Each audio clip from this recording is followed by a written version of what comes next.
What's up? How are y'all doing tonight?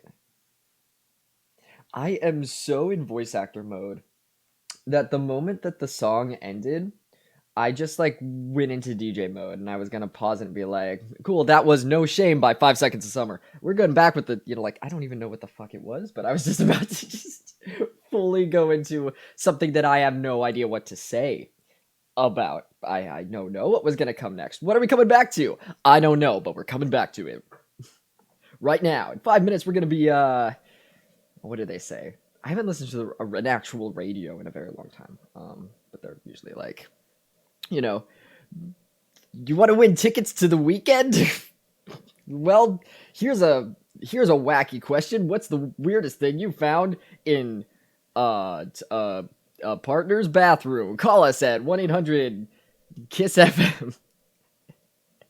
We'll be answering them live on the air, which seems like a bad idea.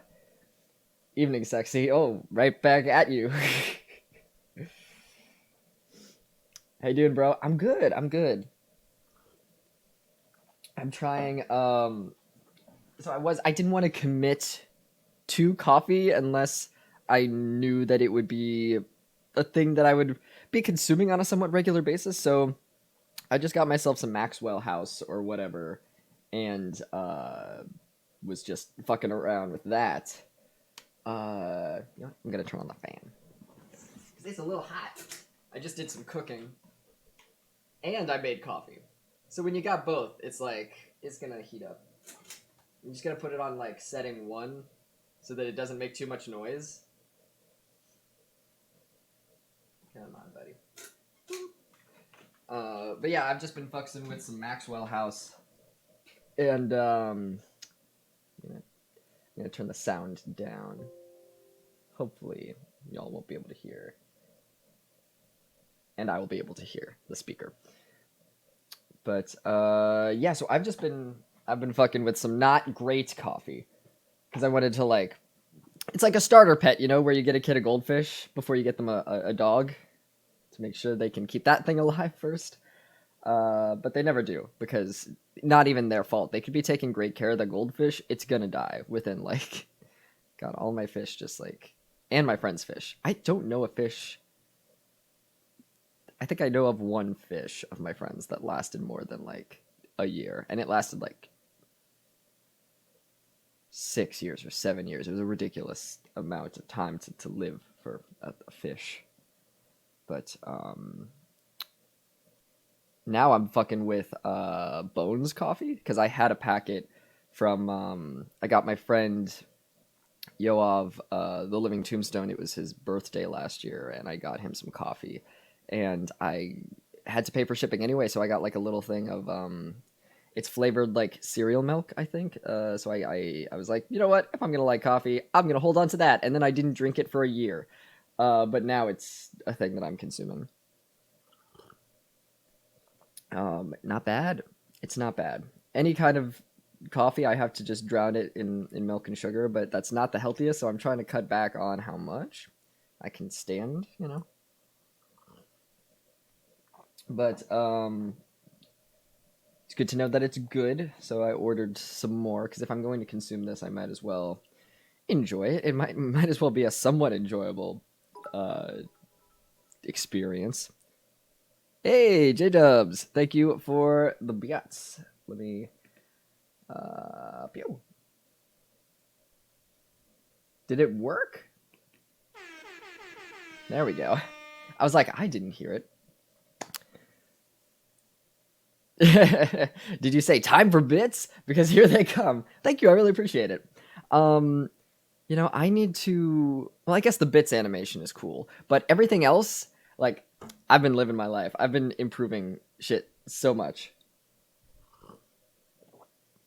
I went into the settings today, and I fixed, or rather changed, the animations for subscribing, following, and rating, and also...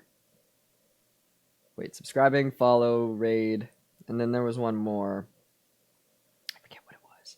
But I changed a bunch of animations. I made GIFs from videos of mine. I also made a Khaleesi GIF when a raid happens and when I think someone donates or something. But that was a donation, so it should have popped up. Maybe bits are in a different category than donations. I don't know, but I will.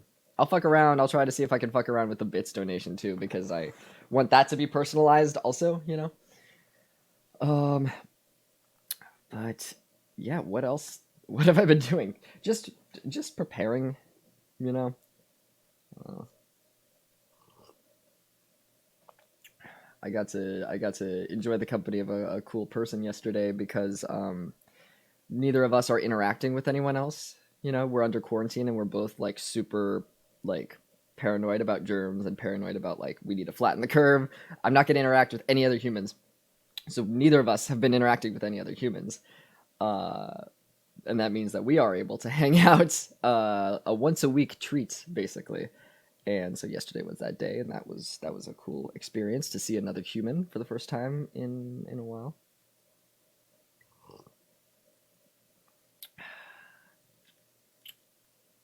That's coffee.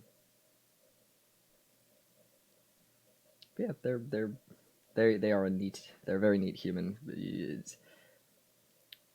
And I feel like you have to be in order to, you know, because we met on where was it? Okay, Cupid, and it was during the quarantine. So you know, it has to be. You have to have a special interaction with a person for you to be like, hey, do you want to like hang out? I mean, as much as we can during quarantine, because we had both. It wasn't even gonna cross my mind because I'm very paranoid about like germs and shit. And I've just stayed in my house. I have groceries delivered. I don't interact with anyone. I'm just like I'm very neurotic about it.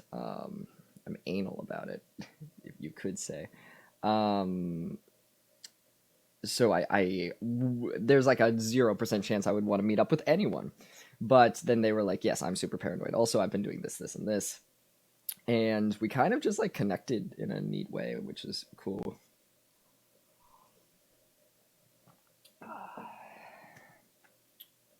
But I don't see the quarantine ending in.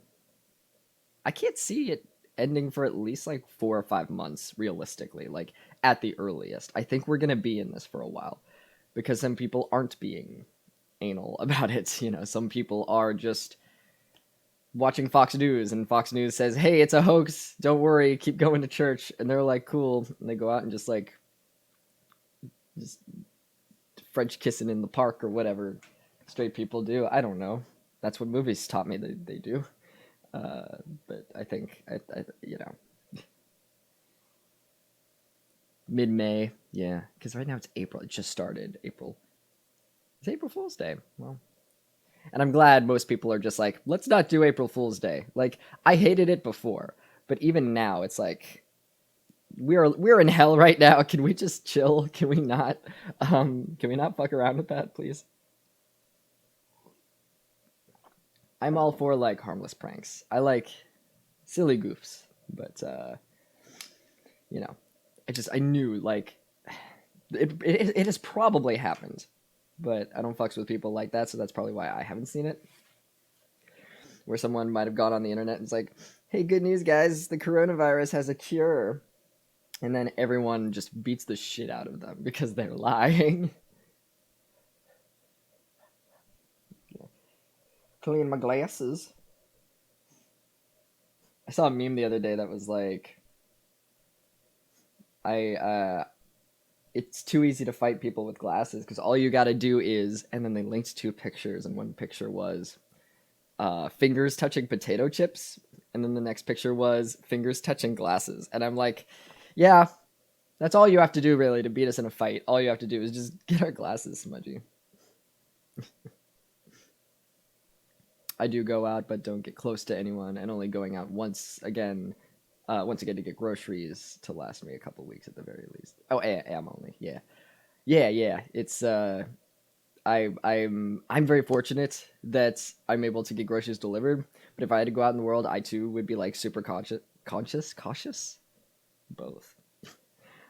Just be like no one get near me, please. Ugh. Because religious freedom, yes, you can't impend on me putting my disgusting hands in the holy water and then having everyone else touch the holy water too.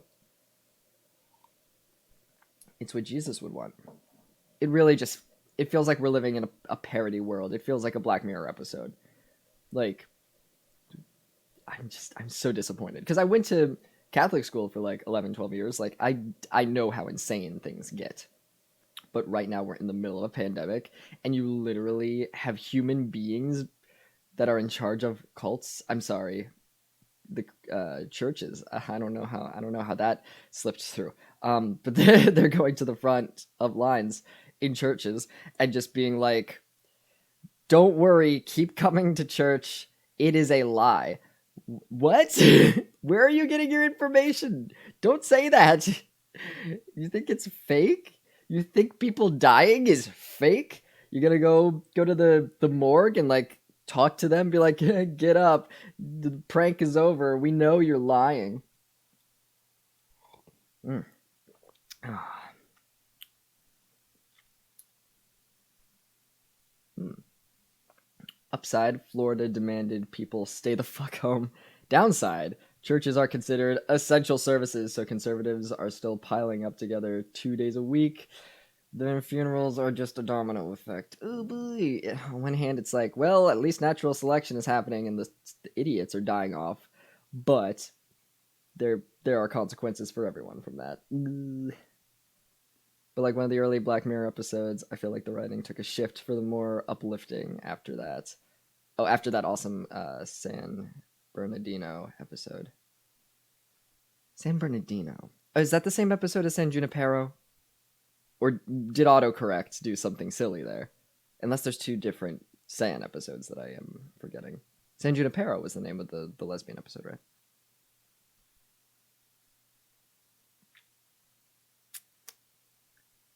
San Junipero, yeah? Yeah, yeah. Yeah. Ah, that was a good episode.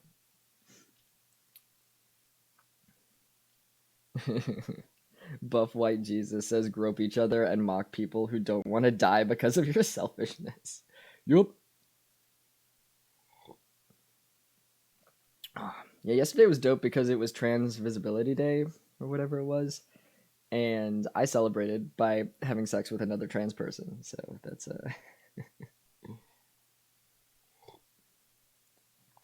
usually I don't. Well, I say that I don't kiss and tell. You know what I mean. I will tell stories if it's a funny thing or an appropriate thing or on a topic, but I don't usually go out of my way to be like, I got laid, boom, bam, bam, bam, bam, bam, bam, bam, bam. But yesterday is a special case because I felt good. It was a good cum. It was like a Dunkin' on the bigots cum. You know what I mean? Like it was like.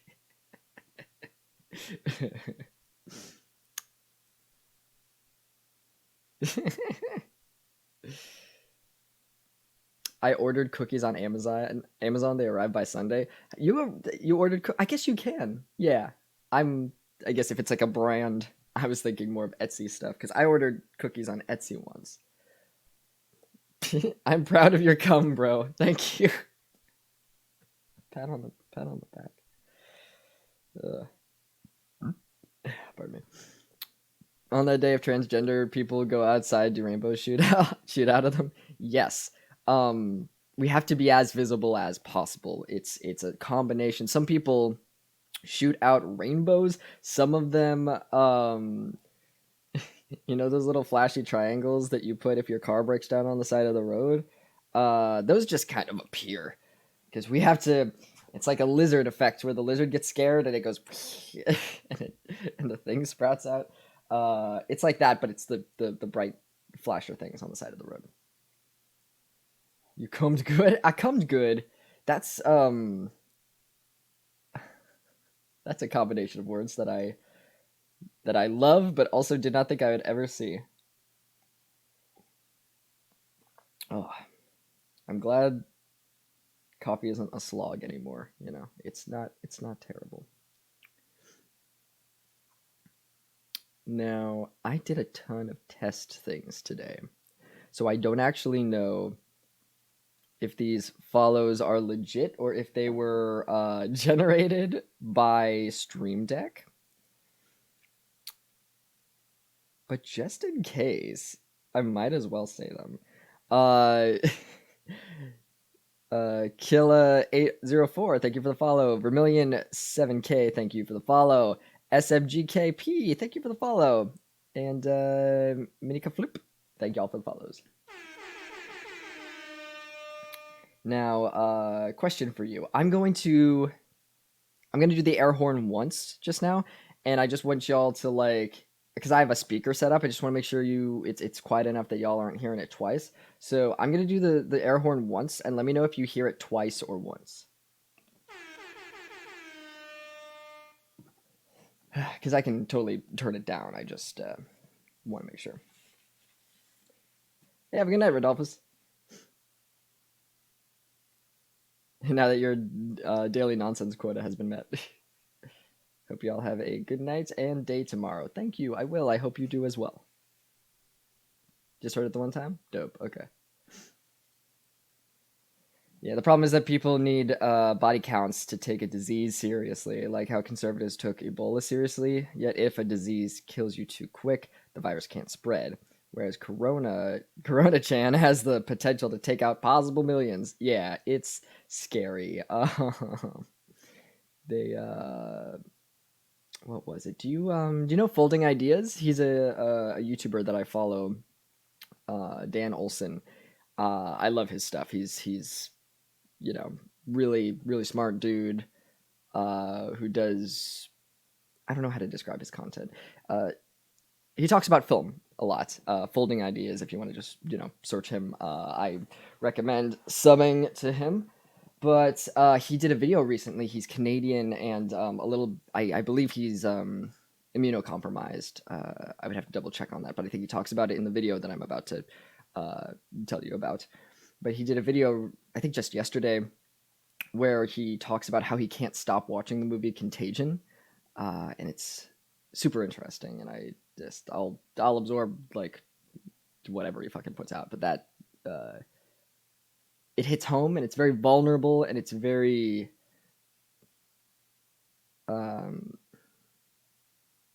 it's kind of like a comforting hug. Like we've all just kind of been thinking this, but no one's saying it out loud.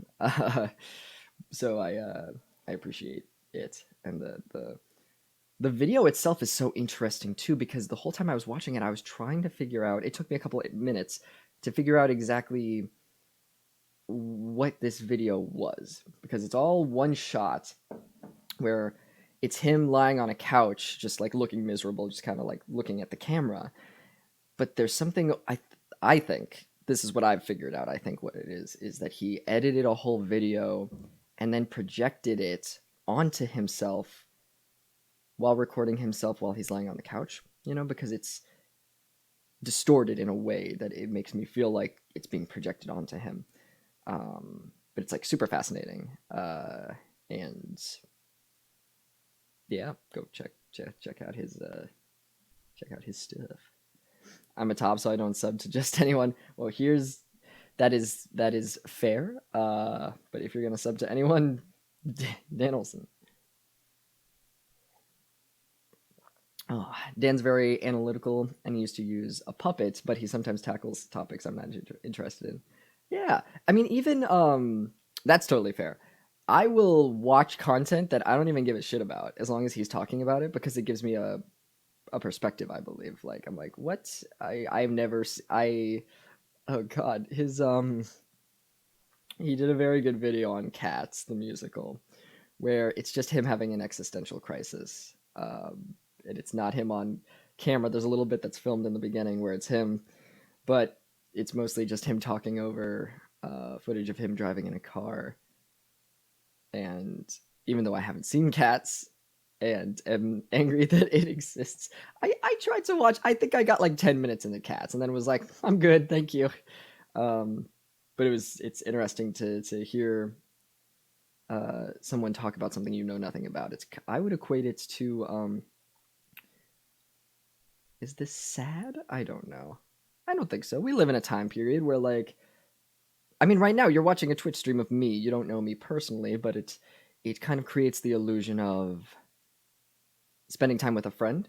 Like you're in a room with a person who's talking. so when I watch YouTubers, it's kind of like listening to a friend who's excited to talk about something, and then they kind of go into it, like um, what was it? Yesterday, my friend was talking about This Is Us. I don't know anything about This Is Us, but they were talking about it and just kind of went into it. And I was like, this is cool. I feel cool, like letting them like be excited about a thing, And so that's what I equate it to. But yeah. That said, I loved Dan's Suicide Squad editing video. Oh my god, it's such a good video. That's actually how I got introduced to his stuff, is because I was watching another YouTuber who took a clip from Dan's Suicide Squad video, and it was brilliant. And I was like, "Who is this guy?" And I went and checked out his channel. And it's very rare that I actually get into YouTubers, and I don't watch Twitch streamers either. But recently, with this Corona stuff and being stuck in the house, I've realized, hey, you know what? Part of my job with Team 4 Star and as a content creator myself is to kind of stay up to date with things. So maybe I should get into YouTubers. Like I should watch YouTubers do things. So I've been watching uh, musical. There's Kat, I think her name is. She's into musical theater and she does like vlogs and stuff like that about musical theater stuff. So I'm not going in completely blind because I was a theater kid, but it's just enough overlay that I'm like, I'm interested in this. And I've also been watching my friend's Twitch stream recently because I'm like, how does that differ? What is the difference between how I stream and they stream and all that? Uh, we live in a society, Jesse. um, but yeah, so that's what I've been doing recently, is just watching Twitch streamers and YouTubers and stuff. I could recommend a trans streamer if you're interested. Sure, yeah. Is that I'm gonna assume you're gonna talk about ContraPoints. I'm just assuming, but it might not be. Oh, and I had turned up the mic, so I hope this isn't like super loud for you or anything. I turned it up because when I read, it's gonna be around this volume, and if I'm talking regularly, it might be a little louder. So hopefully it's not terrible. Yeah, you vote? Okay, cool, awesome. Mm. So,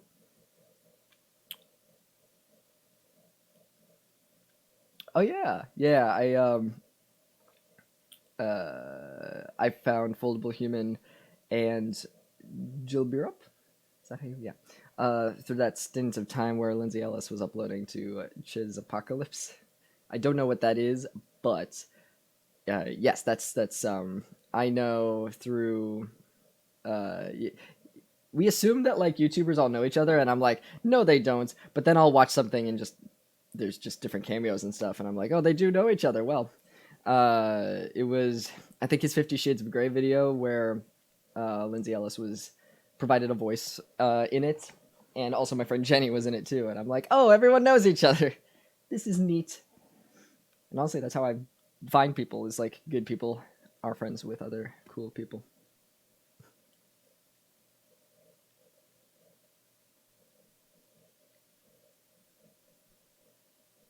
The Lexi Kitty? Cool. Yeah, she's also on a Stardew kick. Yeah, my friend Bailey started playing Stardew Valley today, and that was a cool thing because oh, thank you, thanks for linking it. Yeah, she started playing it recently, and I started playing it recently, so it was cool to see uh from another perspective. Like usually I'm the one behind the camera, but what is it like when I am not?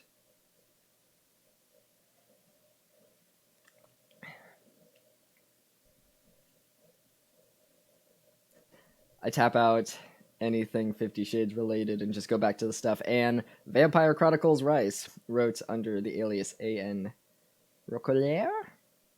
That's how I'm pronouncing that. I'm going to commit to it.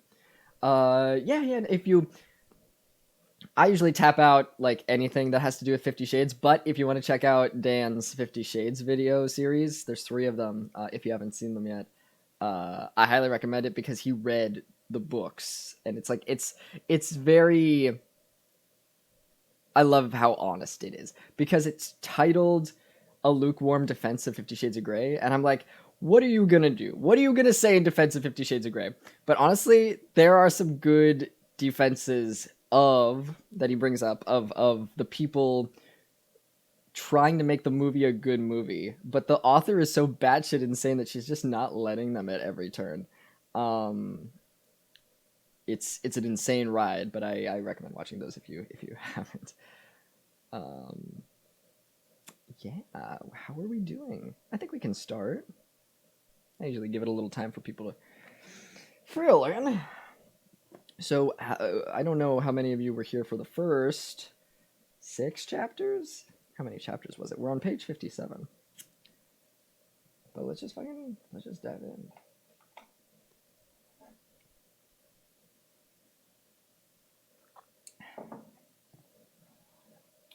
I guess what you've missed so far. Seduce my ears. Let's do it. So far, if I think Cucumber said it best, because he was saying something along the lines of, Nick is kind of a piece of shit, and Amy is horned. Nick's wife, Amy, has gone missing, and we switch off chapters between Nick in the present and Amy's diary entries. So that's that basically says everything. Let's just dive in. Nick Dunn. One day gone. I didn't listen to Go about the booze. I finished half the bottle sitting on her sofa by myself. My 18th burst of adrenaline kicking in just when I thought I'd finally go to sleep. My eyes were shutting. I was shifting my pillow and my eyes were closed, and then I saw my wife, blood clotting her blonde hair, weeping and blind in pain, scraping herself along our kitchen floor, calling my name. Nick. Nick. Nick. I took repeated tugs on the bottle, psyching myself up for sleep, a losing routine. Sleep is like a cat. It only comes to you if you ignore it. I drank more and continued my mantra. Stop thinking, swig. Empty your head, swig. Now, seriously, empty your head. Do it now, swig. You need to be sharp tomorrow, you need to sleep, swig. I got nothing more than a fussy nap toward dawn. Woke up an hour later with a hangover. I can relate to that. Not a disabling hangover, but decent.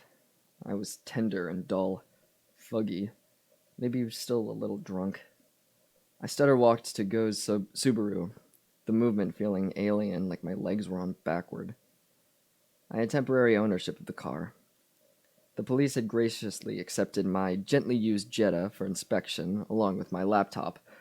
All just a formality, I was assured. I drove home to get myself some decent clothes.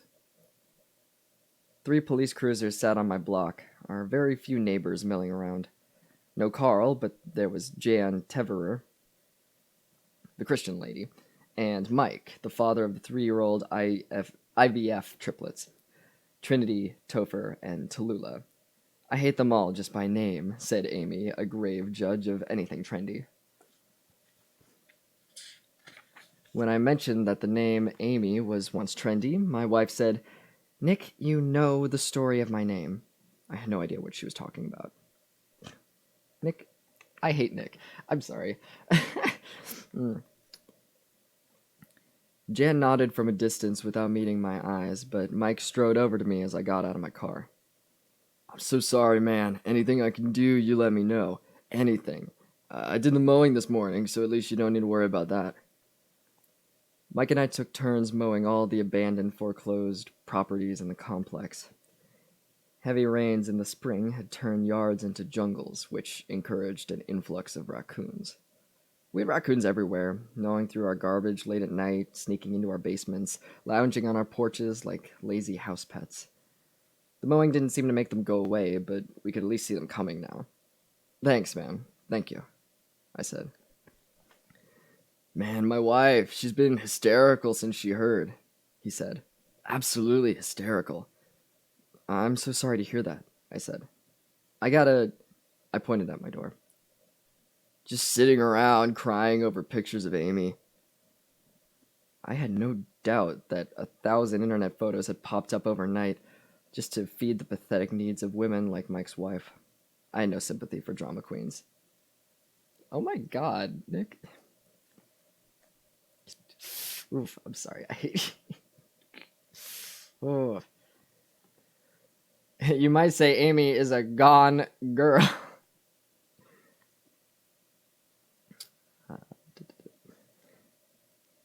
Hey, I gotta ask, Mike started. I patted his arm and pointed again at the door, as if I had pressing business. I turned away before he could ask any questions and knocked on the door of my own house. Officer Velasquez escorted me upstairs, into my own bedroom, into my own closet, past the silvery, perfect square gift box, and let me rifle through my things. It made me tense, selecting clothes in front of this young woman with the long brown braid, this woman who had to be judging me, forming an opinion. I ended up grabbing blindly. The final look was business casual, slacks and short sleeves, like I was going to a convention. Sorry, I had a stupid thought. I grabbed my Hatsune Miku cosplay like I was going to a convention. I grabbed my Ahiego, is that how it's pronounced?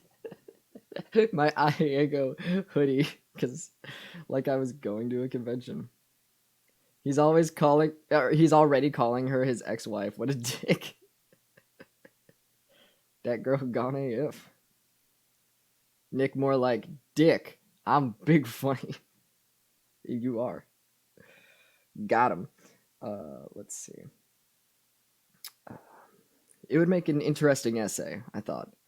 Picking out appropriate clothes when a loved one goes missing. The greedy, angle-hungry writer in me, impossible to turn off. On one hand, I understand, Nick. My brain works like that too, but also you're an asshole, so that's, I won't give you the benefit of the doubt. I jammed it all into a bag and turned back around, looking at the gift box on the floor. Could I look inside? I asked her. She hesitated, then played it safe. No, I'm sorry, sir. Better not right now. The edge of the gift wrapping had been carefully slid. Has somebody looked inside? She nodded. I stepped along Velasquez toward the box. If it's already been looked at, then she stepped in front of me. Sir, I can't let you do that. This is ridiculous. It's for me, from my wife. I stepped back around her, bent down, and had one hand on the corner of the box when she... Hey! Mannequin, thank you for the follow. Oh, good. I don't even have to... I switched the sound today, so I don't have to hit the little air horn button. But thank you so much for the follow. I really appreciate it.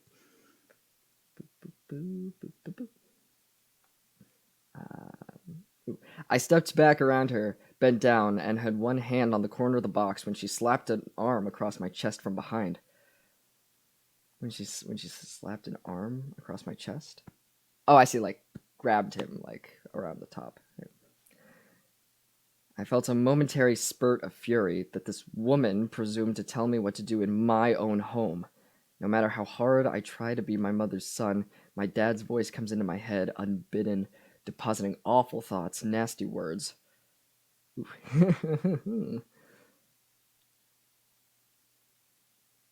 Oh, by the way, Velasquez is pronounced Velasquez. The K, the Q-U-E-K, is pronounced like a K in Spanish. That makes sense. Velasquez. Thank you for telling me. I just want to memorize it. Velasquez. Dope. Okay.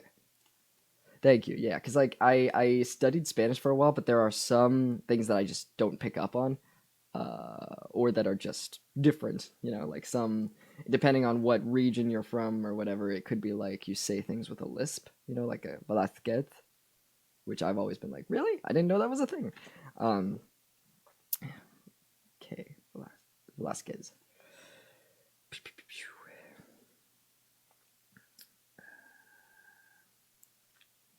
Sir, this is a crime scene, you stupid bitch. And that's supposed to be like his dad's sexist shit being instilled in him. Because it's in italics. Suddenly her partner, Riordan, was in the room and on me too, and I was shaking them off. Fine, fuck. And they were forcing me down the stairs. I mean, yeah, Nick, you can't just interfere with crime scene shit.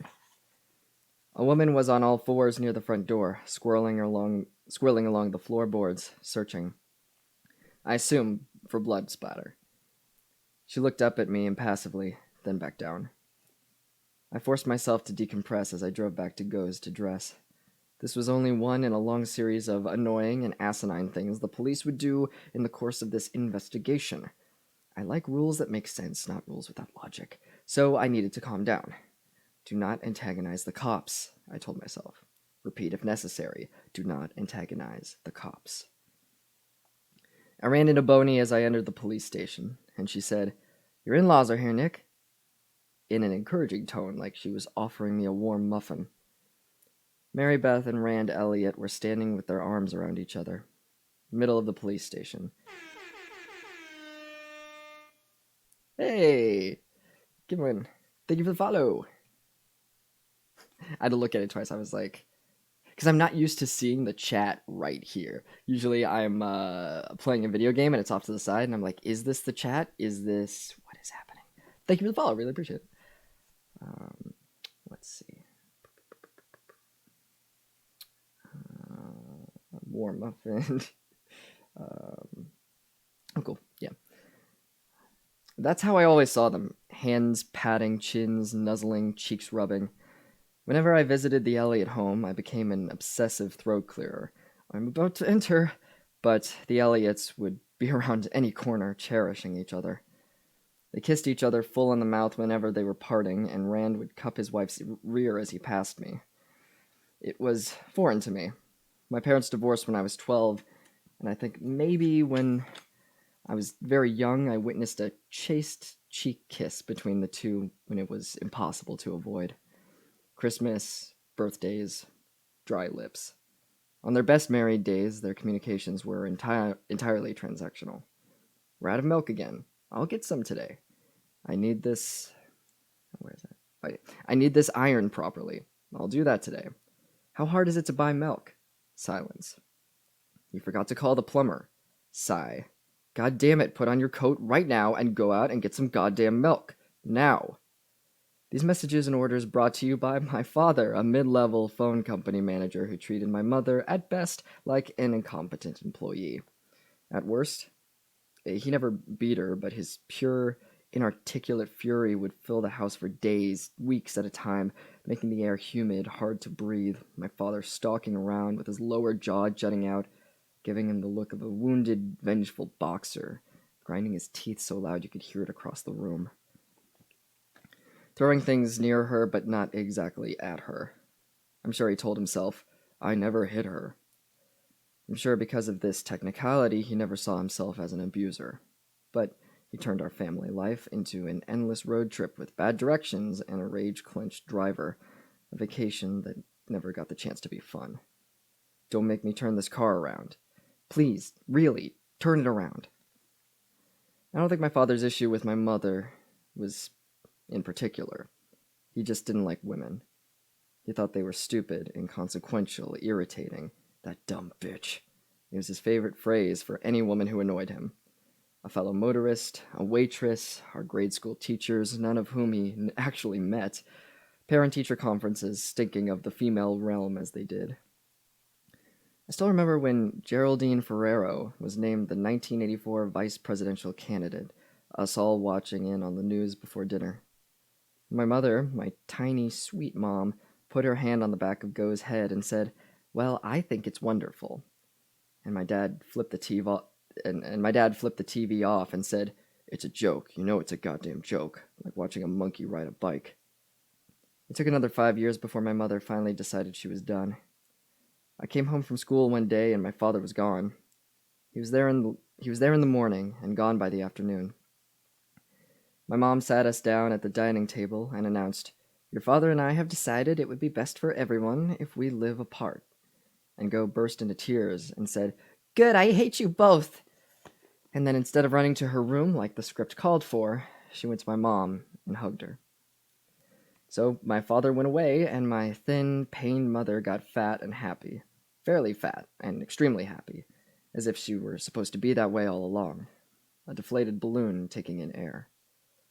Within a year, she'd morphed into the busy, warm, cheerful lady she'd been till she died. And her sister said things like, "Thank God the old Marine is back," as if the woman who raised us was an imposter. Now, pausing for a second, I love this. It shows that, like, movie wise, we don't get a lot of Nick and Go's mom, and that's a shame, I feel, because, like, I want to meet this lady. This seems great. My mom has this issue where, like, my stepdad is a total piece of shit, and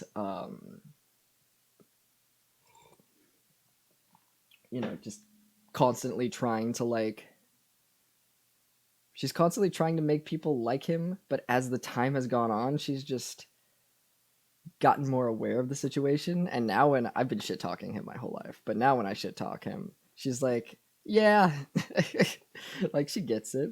Um, and it's cool that they actually separated because he's a piece of shit.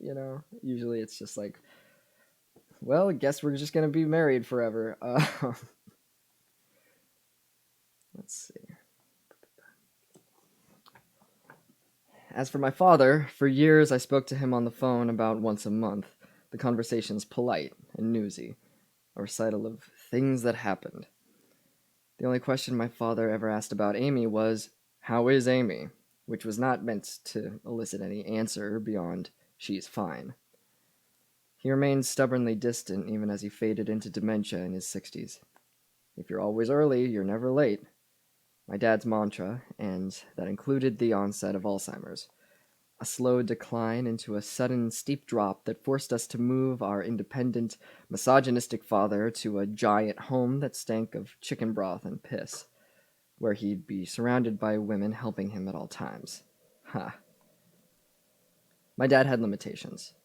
That's what my good-hearted mom always told us. He had limitations, but he meant no harm. It was kind of her to say, but he did do harm. I doubt my sister will ever marry. If she's sad or upset or angry, she needs to be alone. She fears a man dismissing her womanly tears. I'm just as bad. The good stuff in me I got from my mom. I can joke, I can laugh, I can tease, I can celebrate and support and praise. I can operate in sunlight, basically, but I can't deal with angry or tearful women. I felt my father's rage rise up in me in the ugliest way. Amy could tell you about that. She could definitely tell you, if she were here. I watched Rand and Mary Beth for a moment before they saw me. I wondered how furious they'd be with me. I had committed an unforgivable act not phoning them for so long.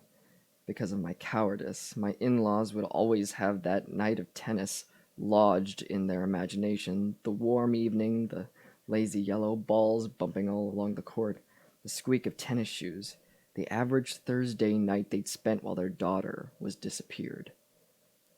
"Nick," Rand Elliott said, spotting me. He took 3 big strides towards me, and as I braced myself for a punch, he hugged me desperately hard. "How are you holding up?"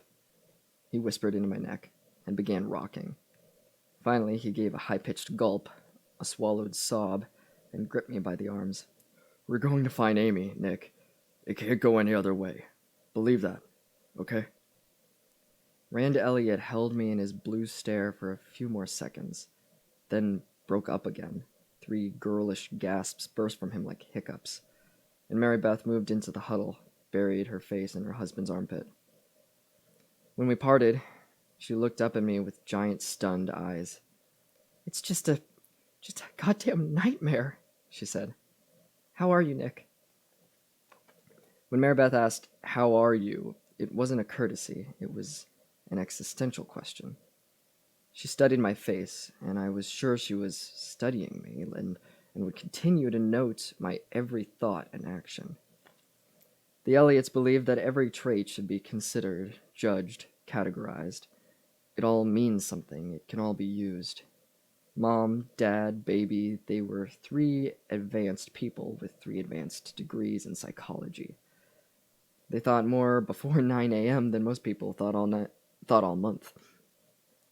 I remember once declining cherry pie at dinner, and Rand crooked his head at me and said, "Ah, I could." Oh, what is this word? Iconoclast. Ah, iconoclast. Disdains the easy symbolic patriotism. And when I tried to laugh it off and said, well, I didn't like cherry cobbler. I didn't like cherry cobbler either. Oh, wait, what is this? Oh, cherry pie. Okay. He declined cherry pie, and now he's talking about cobbler. I didn't like cherry cobbler either. Mary Beth touched Rand's arm. Because of the divorce, all those comfort foods, the desserts a family eats together, those are just bad memories for Nick. It was silly, but incredibly sweet. These people spending so much energy trying to figure me out. The answer? I don't like cherries. Apparently, Pabst Blue Ribbon makes coffee now? No shit. Well, hard coffee. Hell yeah. Let's fucking get lit at 9 a.m. By 11:30, the station was a rolling. It is rolling. Okay. By 11:30, the station was a rolling boil of noise. Phones were ringing, people were yelling across the room. A woman whose name I never caught, whom I registered only as a chattering bobblehead of hair, suddenly made her presence known at my side. I had no idea how long she'd been there. And the point of this, Nick, is just to get people looking for Amy and knowing she has a family who loves her and wants her back. This will all be very controlled. Nick, you'll need to... Nick? Yep. People will want to hear a quick statement from her husband. From across the room, Go was darting towards me. She dropped me at the station, then run by the bar to take care of bar things for 30 minutes, and now she was back, acting like she'd abandoned me for a week, zigzagging between desks, ignoring the young officer who'd clearly been assigned to usher her in, neatly, in a hushed, dignified manner.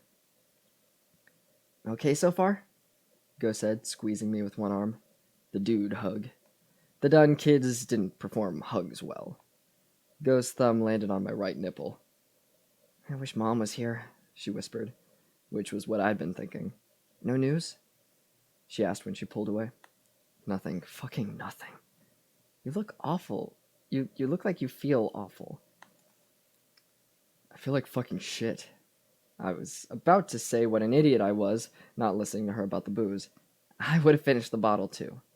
She patted my back. It's almost time, the PR woman said, again appearing magically. It's not a bad turnout for a July 4th weekend. She started herding us all toward a dismal conference room, aluminum blinds and folding chairs and a clutch of bored reporters, and up onto the platform. I felt like a third-tier speaker at a mediocre convention. See, he should have got his Ahiego fucking shirt for the convention. Me and my business casual blues, addressing a captive audience of jet-lagged people daydreaming about what they'd had for lunch. But I could see the journalists perk up when they caught sight of me. Let's say it. A young, decent-looking guy, and then the PR woman placed a cardboard poster on a nearby easel, and it was a blown-up photo of Amy at her most stunning. That face that made you keep double-checking. She can't be that good-looking, can she? She could. She was. And I stared at the photo of my wife as the camera snapped photos of me staring at the photo. I thought of that day in New York when I found her again. The blonde hair, the back of her head was all I could see, but I knew it was her, and I saw it as a sign. How many millions of heads had I seen in my life, but I knew this was Amy's pretty skull floating down 7th Avenue in front of me. I knew it was her, and that we could be together. Yeah, Nick, shut the fuck up. You ghosted her. which is not in the movie. It's in the book. You can go fuck yourself. Is that a fly? No, it was a feather. Okay. I was gonna say, I haven't, like, opened my door in fucking forever. How could a fly get in here?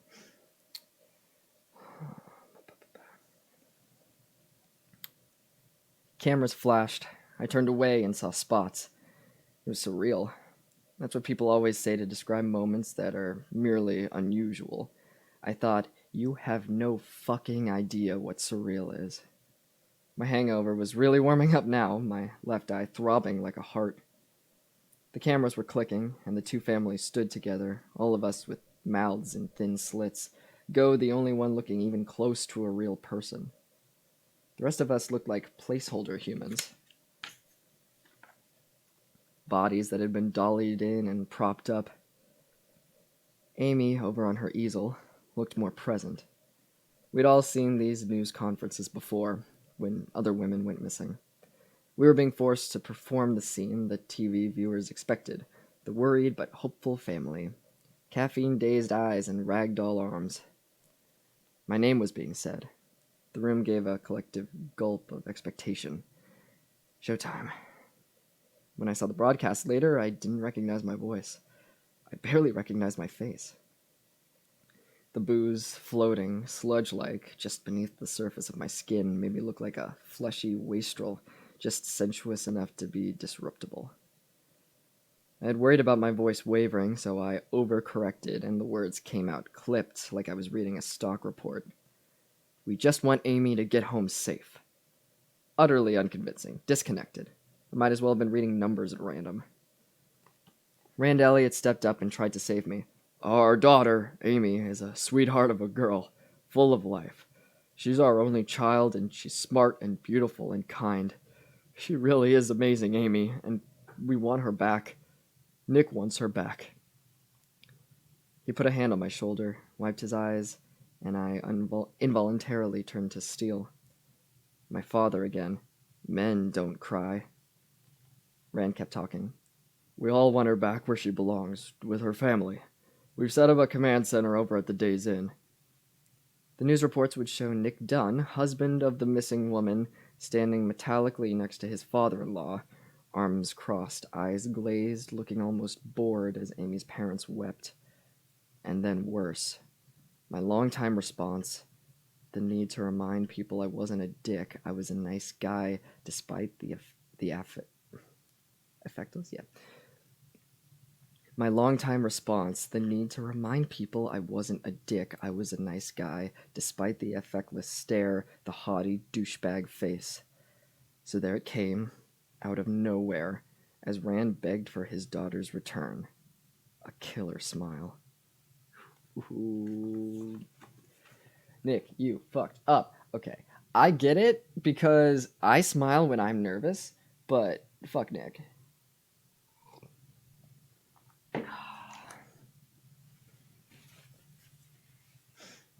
And it's really interesting because, like, you gotta read a lot more into it in the movie version because, I'm glad that they kept in the dad so you could see. He's also muttering bitch and stuff like that in the movie, so you can infer like why Nick is sexist, but it's not as clear cut. Because you don't hear his inner dialogue, you know, like in the movie. I'm gonna have to rewatch it an 8th or 9th time, whatever the fuck I'm on right now. But Nick is not as blatantly hateable, I guess, in the movie. But yeah, you can. I like how the book goes into like it's affected Go and it's affected Nick. Both of them are. Sexist and not super into like affection, you know, and they get into that more in the book, which I appreciate. Amy Elliott Dunn, July 5th, 2010. Diary entry. I won't blame Nick. I don't blame Nick. I refuse to turn into some pert-mouthed, strident, angry girl. I made 2 promises to myself when I married Nick. 1, no dancing monkey demands. 2, I would never, ever say, sure, that's fine by me. If you want to stay out later, if you want to do a boys' weekend, if you want to do something you want to do, and then punish him for doing what I said was fine by me. I worry I am coming perilously close to violating both of those promises. But still, it is our 3rd wedding anniversary, and I am alone in our apartment, my face all masked tight from tears because just this afternoon I get a voicemail from Nick, and I already know it's going to be bad. I know the second the voicemail begins because I can tell he's calling from his cell, and I can hear men's voices in the background and a big, roomy gap like he's trying to decide what to say. And then I hear his taxi, blurred voice that is already wet and lazy with booze, and I know I am going to be angry. That quick inhale, the lips going tight, the shoulders up, the I so don't want to be mad, but I'm going to be feeling. Do men not know that feeling? You don't want to be mad, but you're obligated to be, almost. Because a rule, a good rule, a nice rule, is being broken. Or maybe rule is the wrong word? Protocol? Nicety? But the rule / protocol / nicety, our anniversary, is being broken for a good reason. I understand. I do. The rumors were true. 16 writers have been laid off at Nick's magazine. 1/3 of the staff. Nick has been spared for now. But of course he feels obligated to take the others out to get drunk. They are men piled in a cab heading down 2nd Avenue, pretending to be brave. A few have gone home to their wives, but a surprising number have stayed out. Nick will spend the night of our anniversary buying these men drinks, going to strip clubs and cheesy bars, flirting with 22-year-olds. My friend here just got laid off. He could use a hug. These jobless men will proclaim Nick a great guy as he buys their drinks on a credit card linked to my bank account. Nick will have a grand old time on our anniversary, which he didn't even mention in the message. Instead, he said, I know we had plans, but I am being a girl. I just thought it'd be a tradition. All across town, I have strewn little love messages, reminders of our past year together, my treasure hunt. I can picture the 3rd clue fluttering from a piece of Scotch tape in the crook of the V of the Robert Indiana love sculpture up near Central Park. Tomorrow, some bored 12-year-old tourist stumbling along behind his parents is going to pick it up, read it, shrug, and let it float away like a gum wrapper. My treasure hunt finale was perfect, but isn't now. It's an absolutely gorgeous vintage briefcase. Leather. 3rd anniversary is leather. A work-related gift may be a bad idea, given that work isn't exactly happy right now.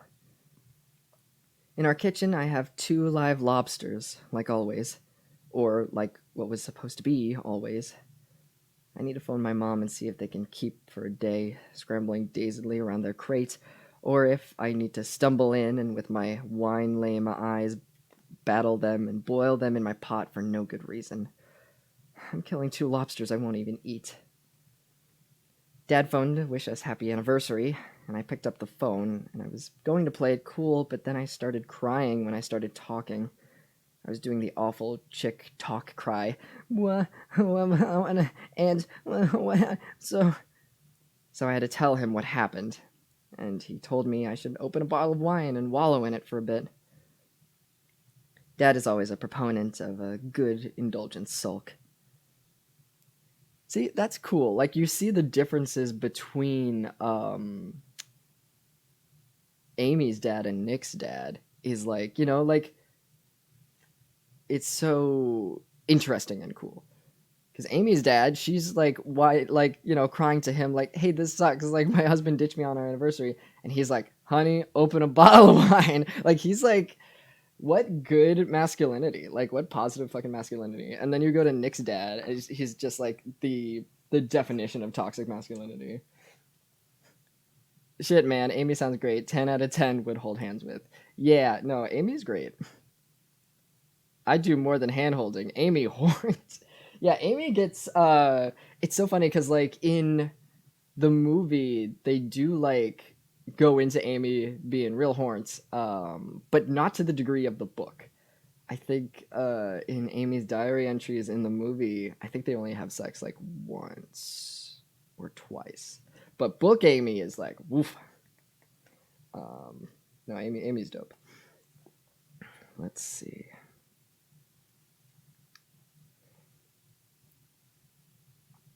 I'm gonna drink some water real quick, actually.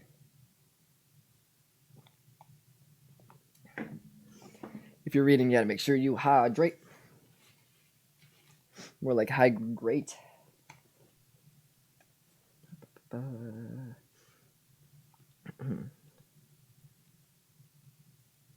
Still, Nick will be angry that I told Rand, and of course, Rand will do his fatherly thing, pat Nick on the shoulder and say, "Heard you had some energy drinking. Oh, sorry. Heard you had some emergency drinking you had to do on your anniversary, Nicky," and chuckle.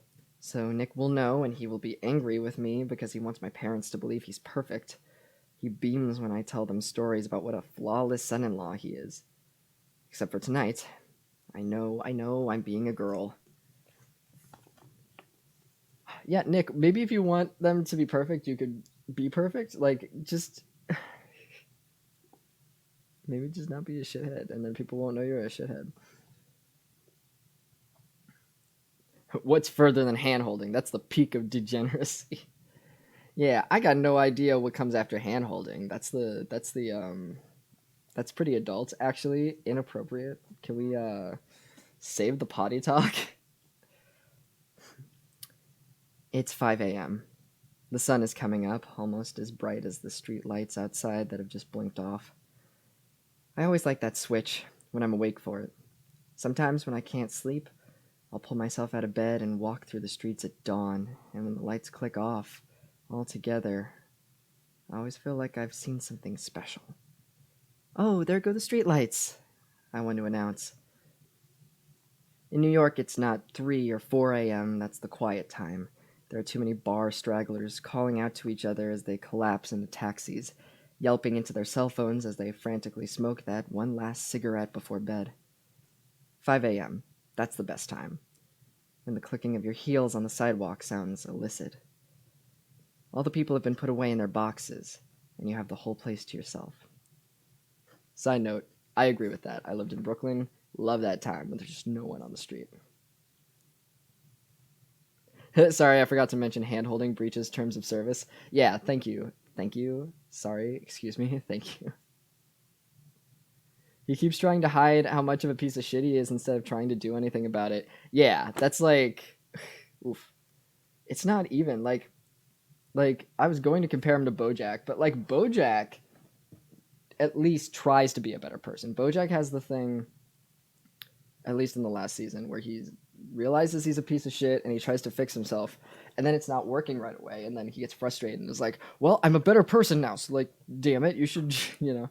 But Nick doesn't even like. He's just not even taking that step. He's just like does a bunch of bad shit and then is like, and then when someone calls him out on it, he's like, "Hey, that's mean. I don't like how you're calling me out on my shit."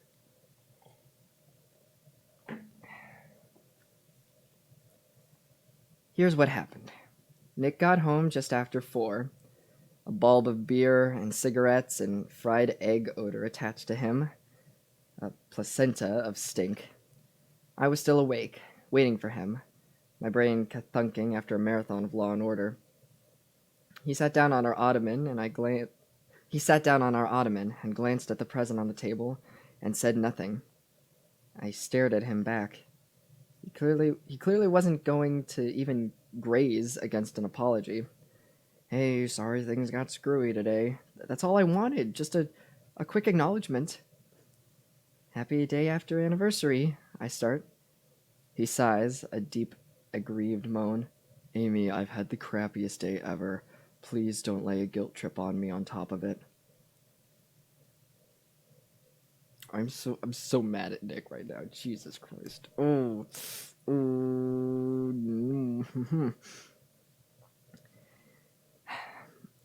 Nick grew up with a father who never, ever apologized, so when Nick feels he's screwed up, he goes on offense. I know this, and I can usually wait it out. Usually. I was just saying happy anniversary. Happy anniversary, my asshole husband who neglected me on my big day. We sit silent for a minute, my stomach nodding. I don't want to be the bad guy here. I don't deserve that. Nick stands up. Well, how was it? I ask dully. How was it? It was fucking awful. 16 of my friends now have no jobs. It was miserable. I'll probably be gone too, another 2 months. Friends. He doesn't even like half the guys he was out with, but I say nothing. Yeah, that's the good difference. Bojack knows he's a terrible person, but Nick doesn't think he is. That's the issue. He just thinks it's everyone else's fault.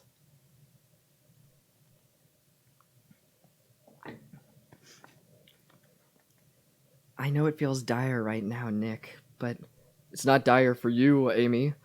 Not for you, it never will be dire, but for the rest of us, it's very different. The same old. Nick resents that I've never had to worry about money, and I never will. He thinks that makes me softer than everyone else, and I wouldn't disagree with him. But I do work. I clock in and clock back out. Some of my girlfriends have literally never had a job. They discuss people with jobs in the pitying tones you talk about a fat girl with such a nice face. They will lean forward and say, "But of course, Ellen has to work." Oh, I see. I'm going to take that read different. They will lean forward and say, "But of course, Ellen has to work." Like something out of a Noel Coward play. They don't count me because I can always quit my job if I want to. I could build my days around cherry committees and home decoration and gardening and volunteering, and I don't think there's anything wrong with building a life around those things. Most beautiful, good things are done by women who people scorn. But I work. Nick, I'm on your side here. We'll be okay no matter what. My money is your money. Not according to the prenup. He is drunk. He only mentions the prenup when he's drunk. Then all the resentment comes back. I've told him hundreds, literally hundreds of times. I've said the words, the prenup is pure business. It's not for me. It's not even for my parents. It's for my parents' lawyers. It says nothing about us, not you and me.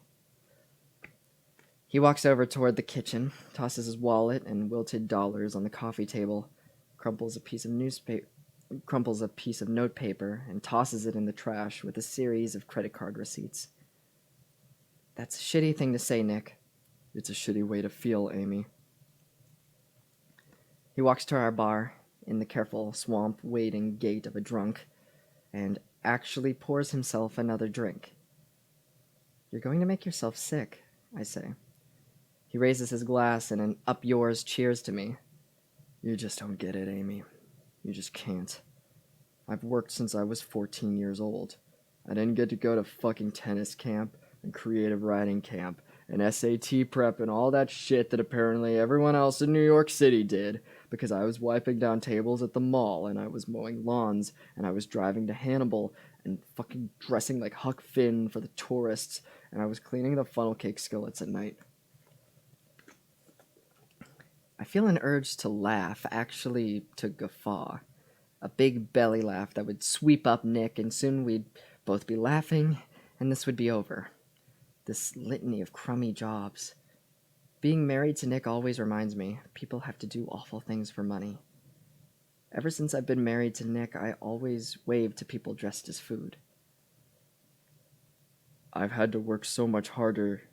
Wait, I want to check who this is. Okay, it's Nick. I've had to work so much harder than anyone else at the magazine to even get to the magazine. 20 years, basically. I've been working to get where I am, and now it's all going to be gone, and there's not a fucking thing I know how to do instead, unless I want to go back home, be a river rat again. You're probably too old to play Huck Finn, I say. Fuck you, Amy. And then he goes to the bedroom. He's never said that to me before, but it came out of his mouth so smoothly that I assume, and this never crossed my mind, I assume he's thought it. Many times. I never thought I'd be the kind of woman who'd be told to fuck herself by her husband. And we've sworn never to go to bed angry. Compromise, communicate, and never go to bed angry. The 3 pieces of advice gifted and regifted to all newlyweds. But lately it seems that I'm the only one who compromises. Our communications don't solve anything, and Nick is very good at going to bed angry. He can turn off his emotions like a spout. He's already snoring. And then I can't help myself, even though it's none of my business, even though Nick would be furious if he knew. I cross over to the trash can and pull out the receipts so I can picture where he's been all night. 2 bars, 2 strip clubs. And I can see him in each one, talking about me with his friends, because he must have already talked about me for all that petty, smeared meanness to come out so easily. I picture them at one of the pricier strip clubs, the posh ones that make men believe they are still designed to rule, that women are meant to serve them, the deliberately bad acoustics and thwomping music so no one has to talk. A stretch-titted woman straddling my husband, who swears it's all in fun, her hair trailing down her back, her lips wet with gloss, but I'm not supposed to be threatened. No, it's just boyish hijinks. I am supposed to laugh about it. I am supposed to be a good sport. Then I unroll the crumpled piece of notebook paper and see a girl's handwriting, Hannah, and a phone number. I wish it were like the movies, the name something silly, Candy or Bambi, something you could roll your eyes at. Misty with 2 hearts over the eyes, but it's Hannah, who is a real woman, presumably like me. Nick has never cheated on me, he's sworn it, but I also know he has ample opportunity. I could ask him about Hannah, and he'd say, I have no idea why she gave me her number, but I didn't want to be rude, so I took it. Which may be true. Or not. He could cheat on me, and he would never tell me, and he would think less and less of me for not figuring it out.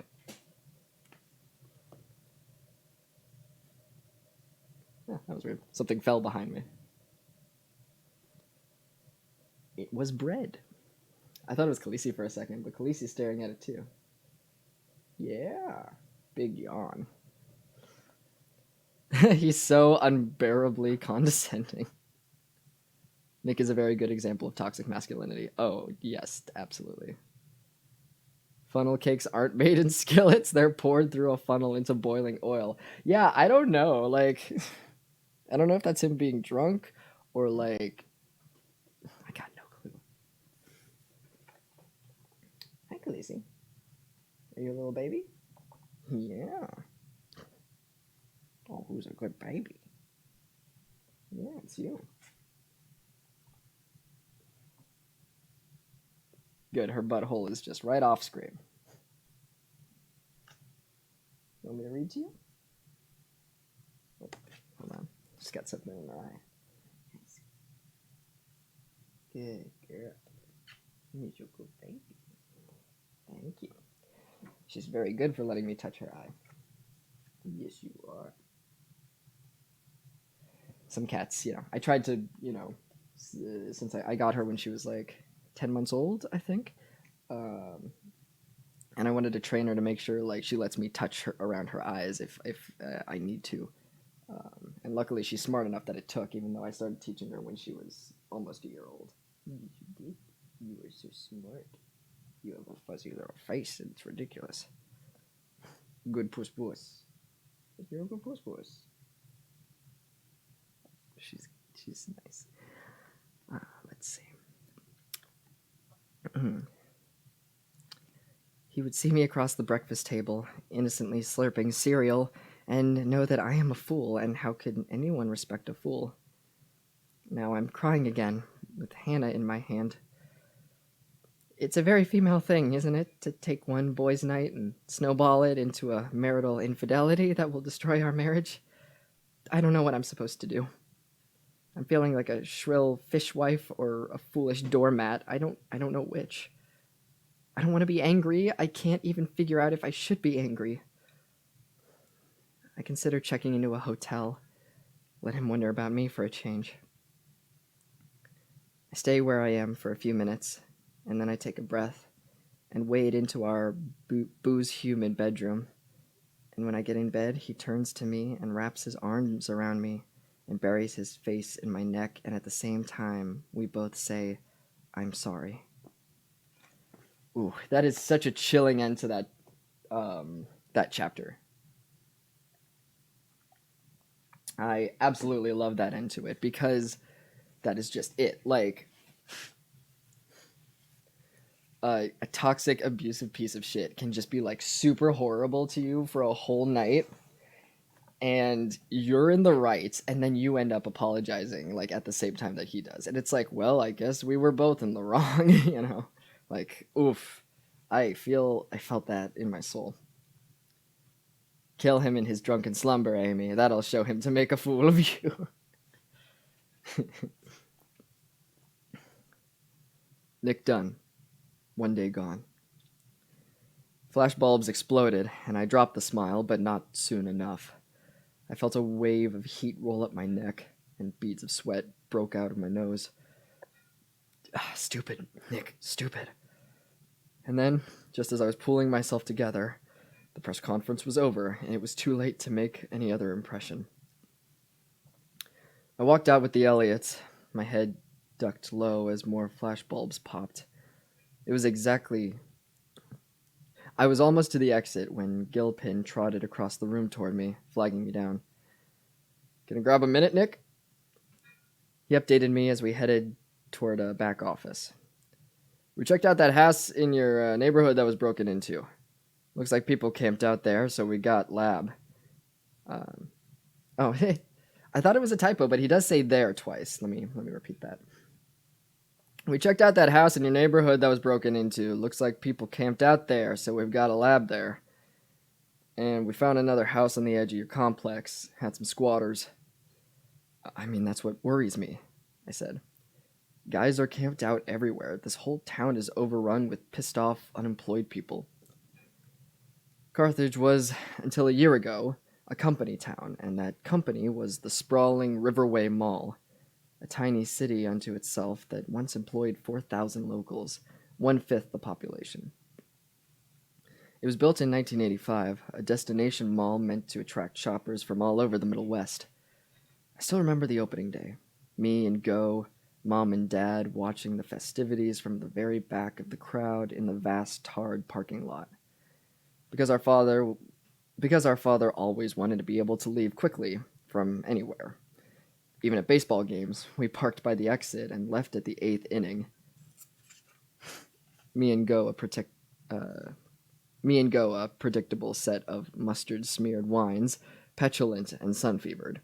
We never get to see the end. But this time our faraway vantage was desirable because we got to take in the full scope of the event. The impatient crowd, leaning collectively from one foot to another. The mayor atop a red, white, and blue daze. The blooming words, pride, growth, prosperity, success, rolling over us. Soldiers on the battlefields of consumerism, armed with vinyl-covered checkbooks and quilted handbags. And the doors opening, and the rush into the air conditioning, the music. And I say that as music, M-U-Z-A-K. The smiling salespeople who were our neighbors. My father actually let us go inside that day, actually waited in line and bought us something that day. Sweaty paper cups brimming with orange Julius.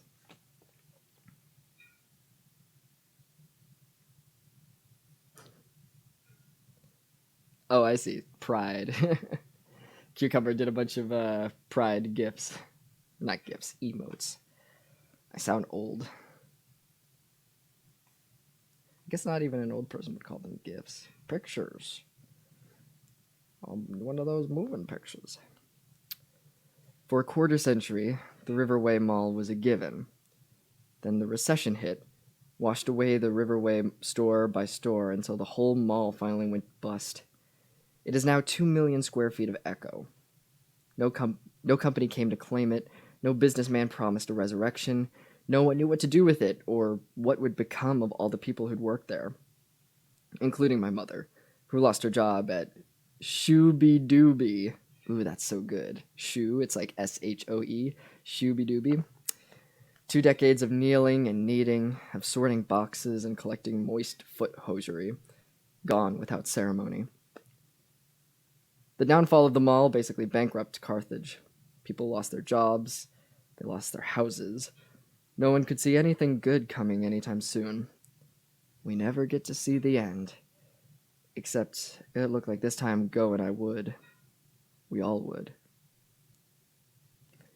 This is dope. I'm gonna make another pot of coffee if that's all right with y'all. So if you want to just give me a second, I'm gonna put that on because my sleep schedule's been so weird lately. Like not I'm not supposed to be tired, but I am, but I'm not. You know what I mean? So I'm just gonna do that real quick. Be right back.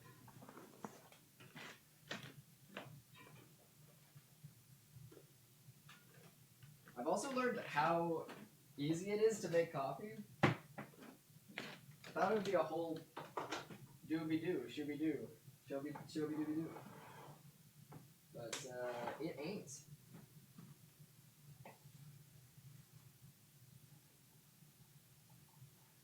Hello, little cat.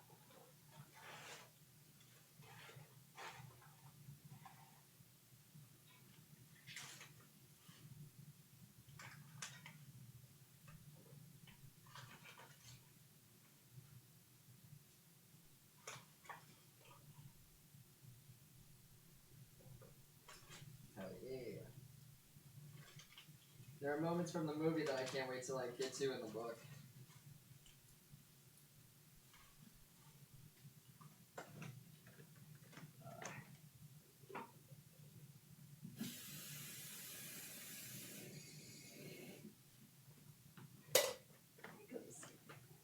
What? I don't know if you heard her weird little meow just now, but it was very good.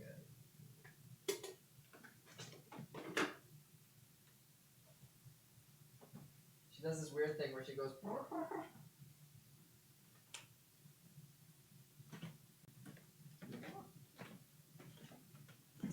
She's such a weird little cat. Coffee's the only thing keeping me together in self-isolation, so I feel it. Yeah.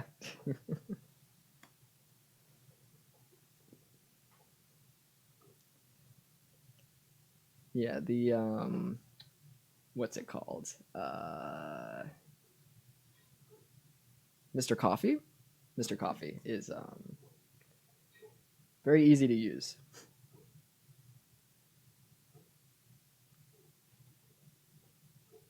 Shoo-be-doo, shoo-be-doo.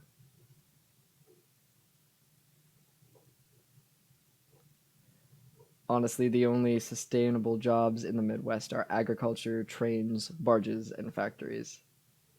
Yeah, I have never. I think the only place in the South I've been to. Florida isn't the South, technically. It's South, but it's not like the South. I've been to Florida. I've been to Texas. I'm moving there. Um, and I've been to Georgia because of Dragon Con. But I haven't really experienced the South, you know?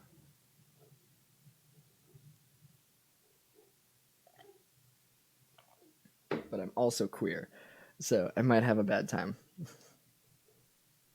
But I'm moving to Texas, so I'm going to a Twitch page real quick. Let's see if it. Good, I muted it in time. Yeah, it's interesting because I've been trying to get a read on how many people are like in the audience right now, because Streamlabs says 5 people are watching, but then the users that are actually here it says like 10 people.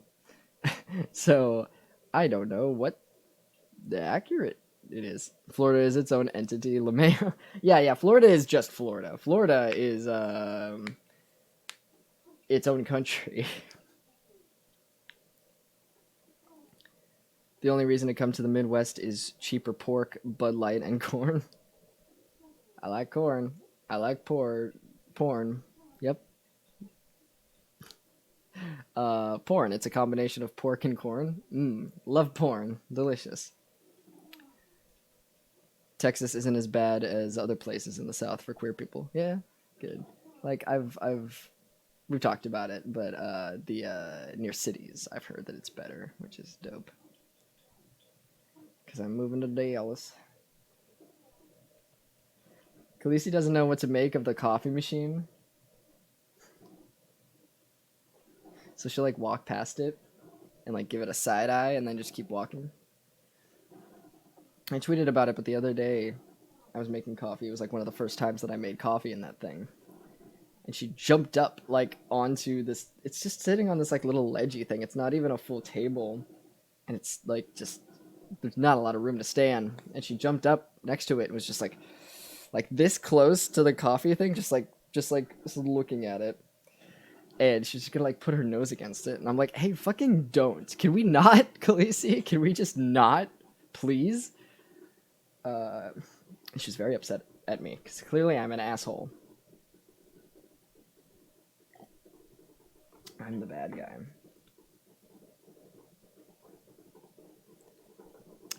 If people mute the stream, it doesn't count them as a viewer.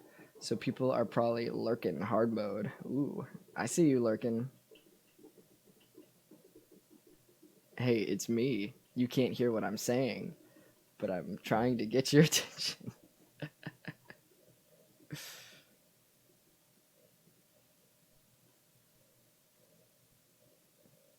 It's almost done.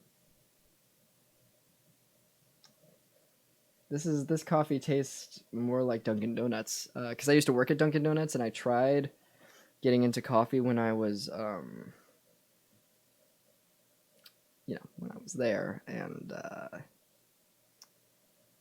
I would try to taste it. I'd fill it full of like sugar and milk, and Maxwell House didn't taste like that. But now having this fruity flavored cereal coffee, it does taste like that. It's done. Uh-huh. Let's do it. Let's fucking go. One thing I have to remember to do is to actually turn off the machine.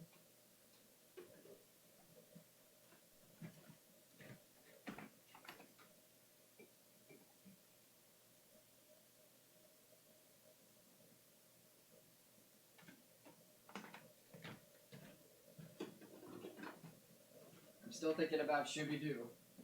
What a good name.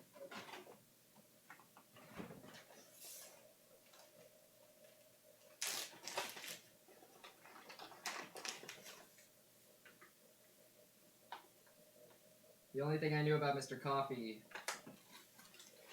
before I started actually making coffee was the lyrics from whatever it is that's like, please turn me on, I'm Mr. Coffee with an automatic drip. It's funny, I can sing all the lyrics of that song, but I don't actually know the name of the song.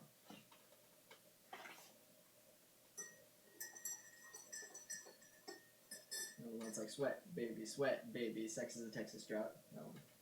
I do not know the name.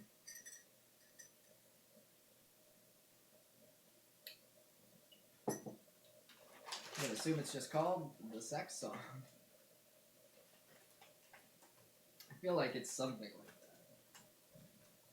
And I'll go over to the chat and people will be like, that's blank song.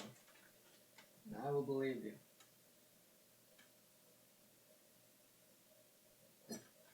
Aha! Sorry, I'm weird. I make my own sound effects. Yeah, bitch.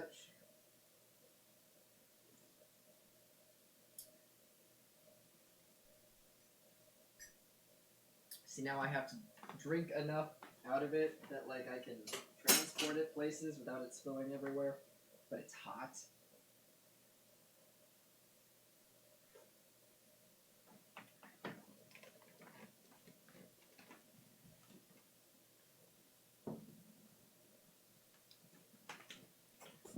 Oh, the bad touch. Yes, that's what it is. I knew it was something. It was like, what did I guess? The sex song. I love the half coffee, half hot chocolate at Dunkin'. Ooh, yeah. I forgot about that. Yeah, we have a From what I remember, we have a setting on the machine that does that. So like you have one button that's hot chocolate and then one button that's like half and half. But it's been a while. It's been a while since Who is that? Who sings that song? Daughtry?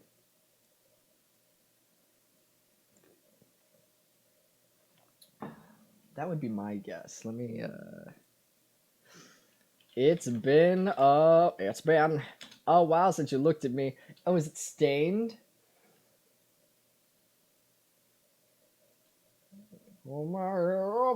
Yeah, it's Stained.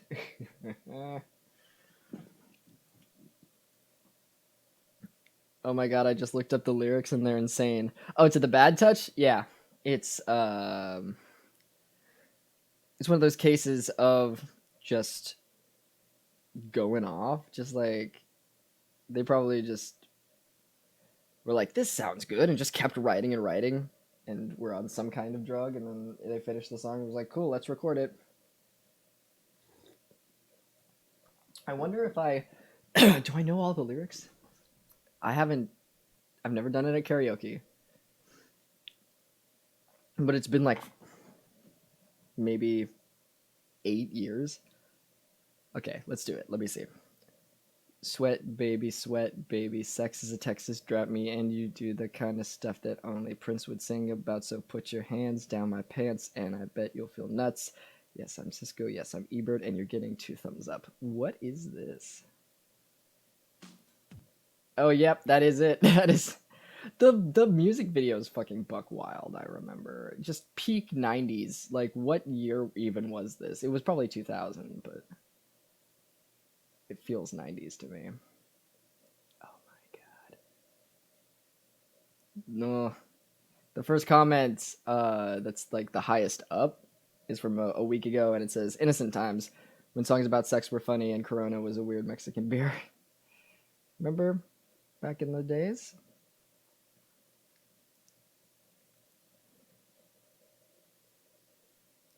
Yeah, I don't think I if I was doing headphones, I would for sure find an instrumental and just like sing along to it, but I think you would hear it twice because I'd have to have that loud enough for me to let's see. Sweat, baby, sex is a Texas drop me, and you do the kind of stuff that only Prince would sing about. So put your hands down my pants, and I bet you'll feel nuts. Yes, I'm Cisco. Yes, I'm Ebert, and you're getting 2 thumbs up. You've had enough of two-hand touch. You want it rough. You're out of bounds. I want you smothered. Want you covered like my Waffle House hash browns. Got me quicker than FedEx. Got to reach an apex, just like Coca-Cola stock. You are inclined to make me rise an hour early, just like daylight savings time. Do it now. And then it goes into the chorus. Love the kind something. Love the kind you clean up with a mop and bucket, like the last catacombs of Egypt. Only God knows where we stuck it. Hieroglyphics. Let me be specific. I want to be down in your South Seas, but I got this motion that I've got this notion that the motion of your ocean means small craft advisory. So if I capsize on your thighs, high tide B5, you sunk my battleship. Please turn me on. I'm Mr. Coffee with an automatic drip. So show me yours. I'll show you mine. Tool time. You'll love it just like Lyle. And then we'll do it doggy style so we can both watch X-Files. Do it now. That's like, it sounds very pleasing to say. So at least there's that. Oh, holy shit. It is so fucking weird to know the lyrics of a song that you just haven't heard in like 8 to 10 years. You know? I know that. Why do I know that? Guess 16-year-old Jesse just felt like memorizing a weird fucking song. Can you just read the lyrics like you're reading a book?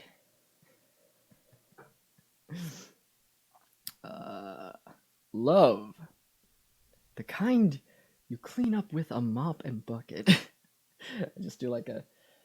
It's like, oh, who was it? Was it Shatner who did a weird Rocket Man performance where there was like... He interprets... No, it wasn't It was Rocket Man? It was Rocket Man.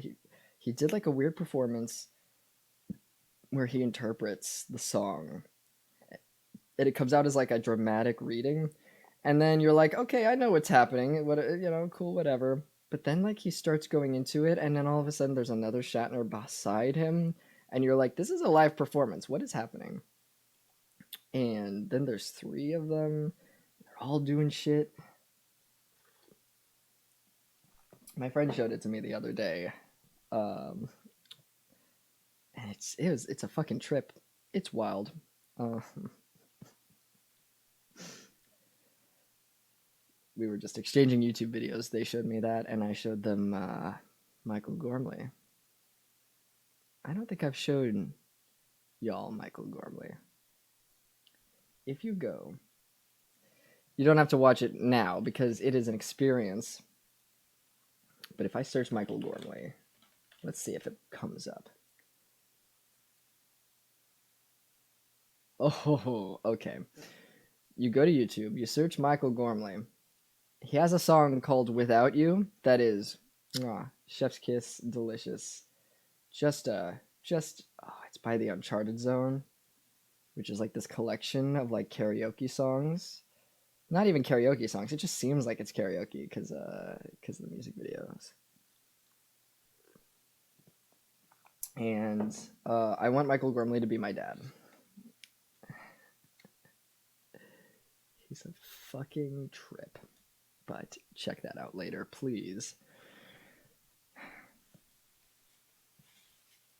I'm just trying to get enough coffee in me that I can like exist.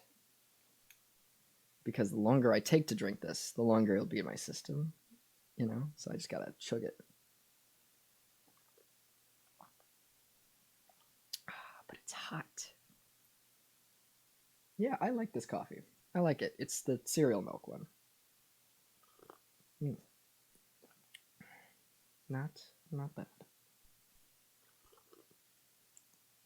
But of course, when you want to chug something, you can't. Okay.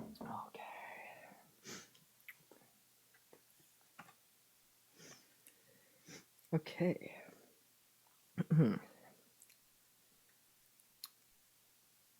Yeah, they talk about the mall quite a bit in here, and I think in the movie they have a scene where they actually go in the mall. I wonder if that's like in here or if they just talked so little about the mall that they were like, well, let's set the scene in the mall so we have a little mention of it. We'll find out together, I suppose. The bankruptcy matched my psyche perfectly. For several years, I had been bored. Not a whining, restless child's boredom, although I was not above that, but a dense, blanketing malice. It seemed to me that there was nothing new to be discovered ever again. Our society was utterly, ruinously derivative. Although the word derivative is a criticism, is. Oh, I see. Although the word derivative as a criticism is itself derivative. We were the first human beings who would never see anything for the first time. We stare at the wonders of the world, dull-eyed, underwhelmed. Mona Lisa, the pyramids, the Empire State Building, jungle animals on attack, ancient icebergs collapsing, volcanoes erupting. I can't recall a single amazing thing I have seen firsthand that I didn't immediately reference to a movie or TV show. A fucking commercial. You know the awful sing-song of the blasé, seen it. I've literally seen it all. And the worst thing, the thing that makes me want to blow my brains out is the secondhand experience is always better. The image is crisper, the view is keener, the camera angle and the soundtrack manipulate my emotions in a way reality can't anymore. I don't know that we are actually human at this point, those of us who are like most of us, who grew up with TV and movies and now the internet. If we're betrayed, we know the words to say. When a loved one dies, we know the words to say. If we want to play the stud or the smart ass or the fool, we know the words to say. We're all working from the same dog-eared script. It's a very difficult era in which to be a person, just a real, actual person, instead of a collection of personality traits selected from an endless automat of characters. And if all of us are play acting, there can be no such thing as a soulmate because we don't have genuine souls. It had gotten to the point where it seemed like nothing matters because I'm not a real person, and neither is anyone else. I would have done anything to feel real again.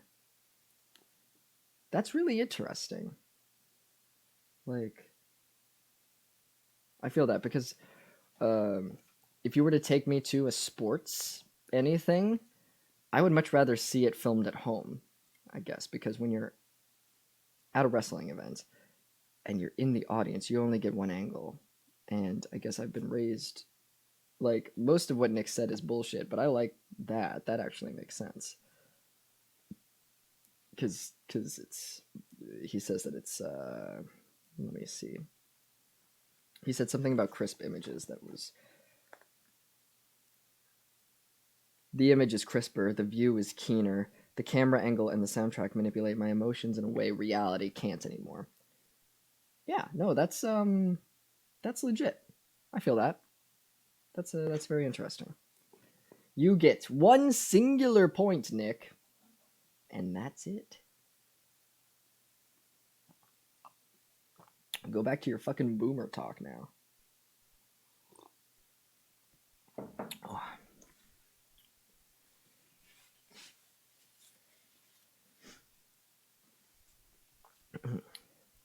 Gilpin opened the door to the same room where they'd questioned me the night before.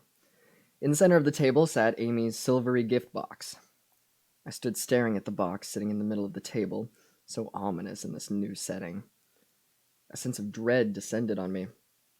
Why hadn't I found it before? I should have found it. Go ahead, Gilpin said. We wanted you to take a look at this. Yeah, I think before I accidentally forgot Gilpin's accent, I'm adding it back. Here we go. I opened it as gingerly as if a head might be okay. I opened it as gingerly as if a head might be inside. I found only a creamy blue envelope marked First Clue. Gilpin smirked. Imagine our confusion. A missing persons case, and here we find an envelope marked First Clue. Okay, I like what the movie did, because the movie gave that line to Boney. But it's a good line. It's funny, you know. Imagine our confusion. A missing persons case, and here we find an envelope marked First Clue.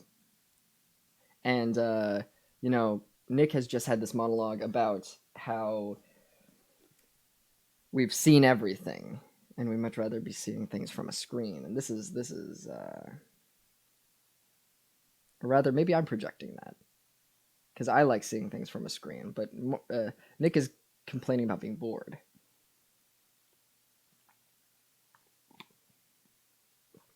Sorry, just trying to get coffee in me.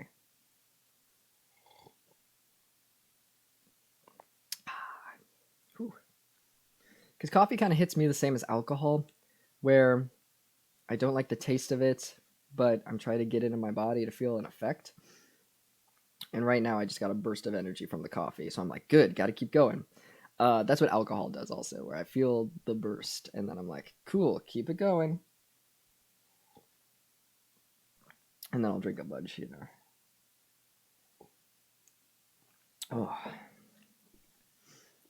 Is that good ASMR for y'all? Because I'm realizing now, maybe I shouldn't be slurping in front of the mic. Hopefully it's all right.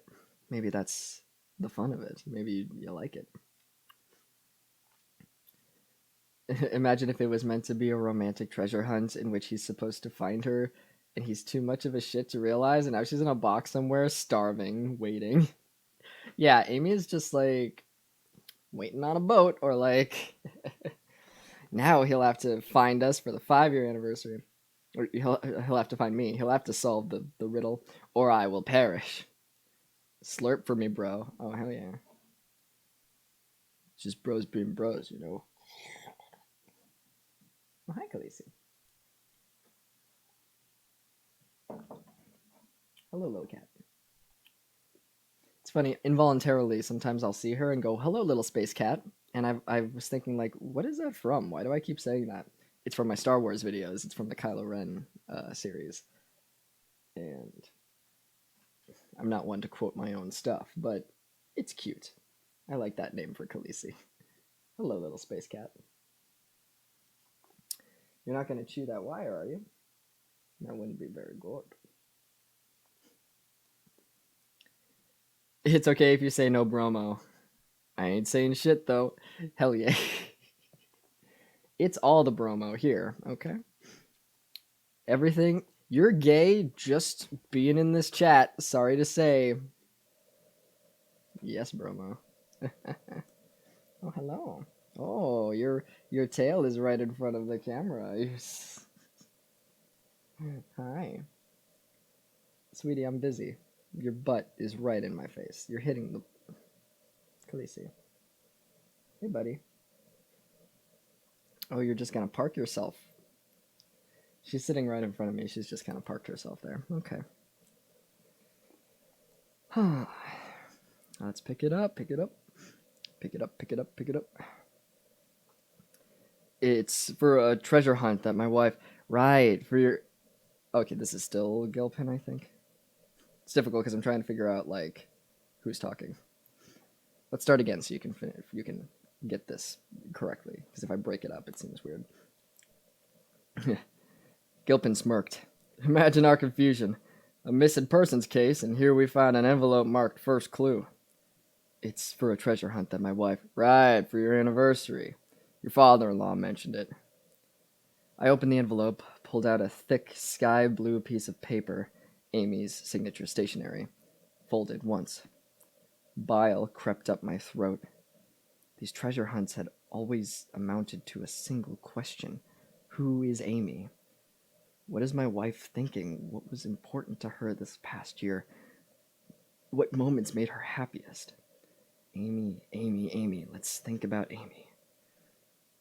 I read the first clue with clenched teeth.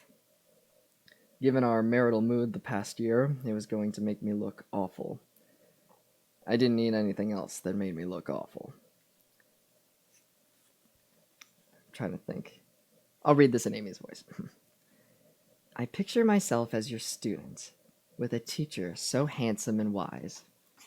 My mind opens up, not to... What are you doing with this rhyming scheme, Amy? Your pupil, flowers. Okay, she does like a weird rhyme here. Hold on. I picture myself as your student, with a teacher so handsome and wise. My mind opens up, not to mention my thighs. If I were your pupil, there'd be no need for flowers. Maybe just a naughty appointment during your office hours. So hurry up, get going, please do. And this time I'll teach you a thing or two. Yep, Amy's horns in this also, not just her own chapters. It was an itinerary for an alternate life. If things had gone according to my wife's vision, yesterday she would have hovered near me as I read the poem, watching me expectantly, the hope emanating from her like a fever. Please get this. Please get me. And she would finally say, so? And I would say, oh, I actually know this. She must be in my office at the junior college. I'm an adjunct professor there. Huh. I mean, it must be, right? I squinted and reread. She took it easy on me this year. You want me to drive you over? Gilpin asked. Nah, I've got Go's car. I'll follow you then. You think it's important? Well, it shows her movements the day or two before she went missing, so it's not unimportant. He looked at the stationery. It's sweet, you know? Like something out of a movie. A treasure hunt. My wife and I, we give each other a card and maybe get a bite to eat. Sounds like you guys were doing it right. Preserve the romance. Then Gilpin looked at his shoes, got bashful, and jingled his keys to leave. The college had rather grandly presented me with a coffin of an office, big enough for a desk, 2 chairs, some shelves. Gilpin and I wended our way through the summer school students, a combination of impossibly young kids, bored yet busy, their fingers clicking out texts or dialing up music, and earnest older people I had to assume were mall layoffs, trying to retrain for a new career. What do you teach? Gilpin asked. Journalism, magazine journalism. A girl texting and walking forgot the nuances of the latter and almost ran into me. She stepped to the side without glancing up. It made me feel cranky. Off my lawn, old. Well, I mean, you are, bud.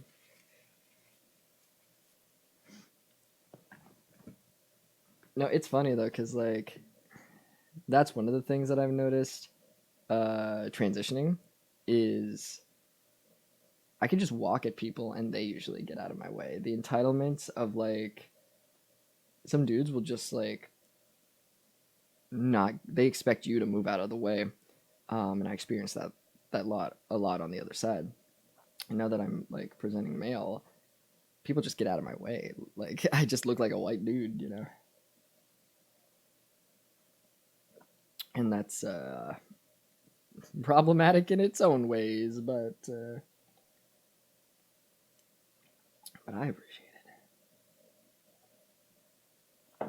Mm.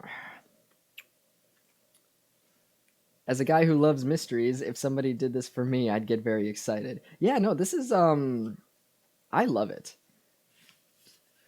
I would uh for sure date Amy. This is very cute. And I don't want to get too into the book because I don't want to spoil things, but like it's very sweet.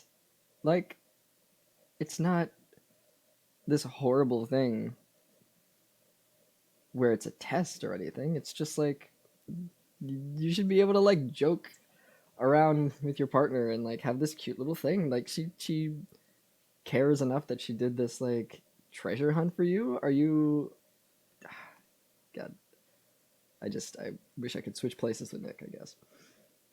I'd appreciate you, Amy. Let's see.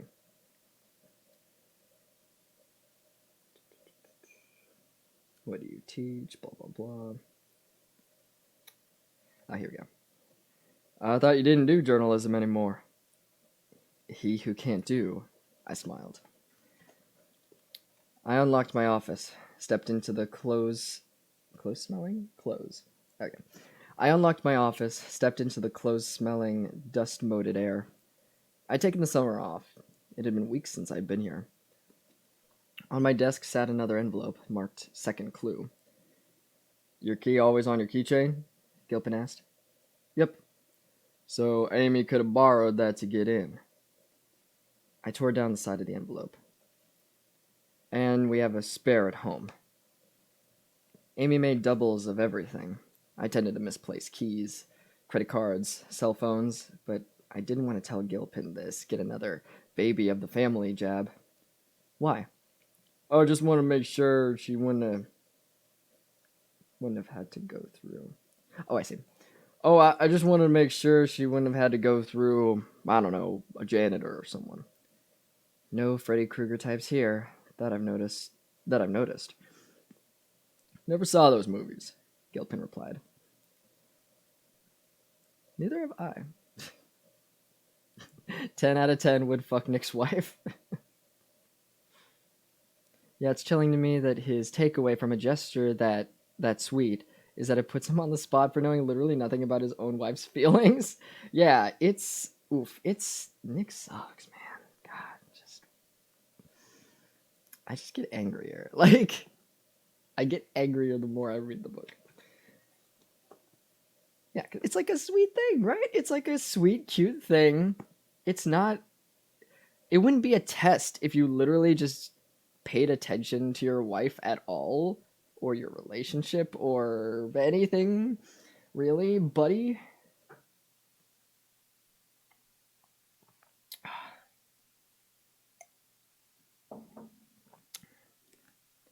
It's fucking precious. It is fucking precious.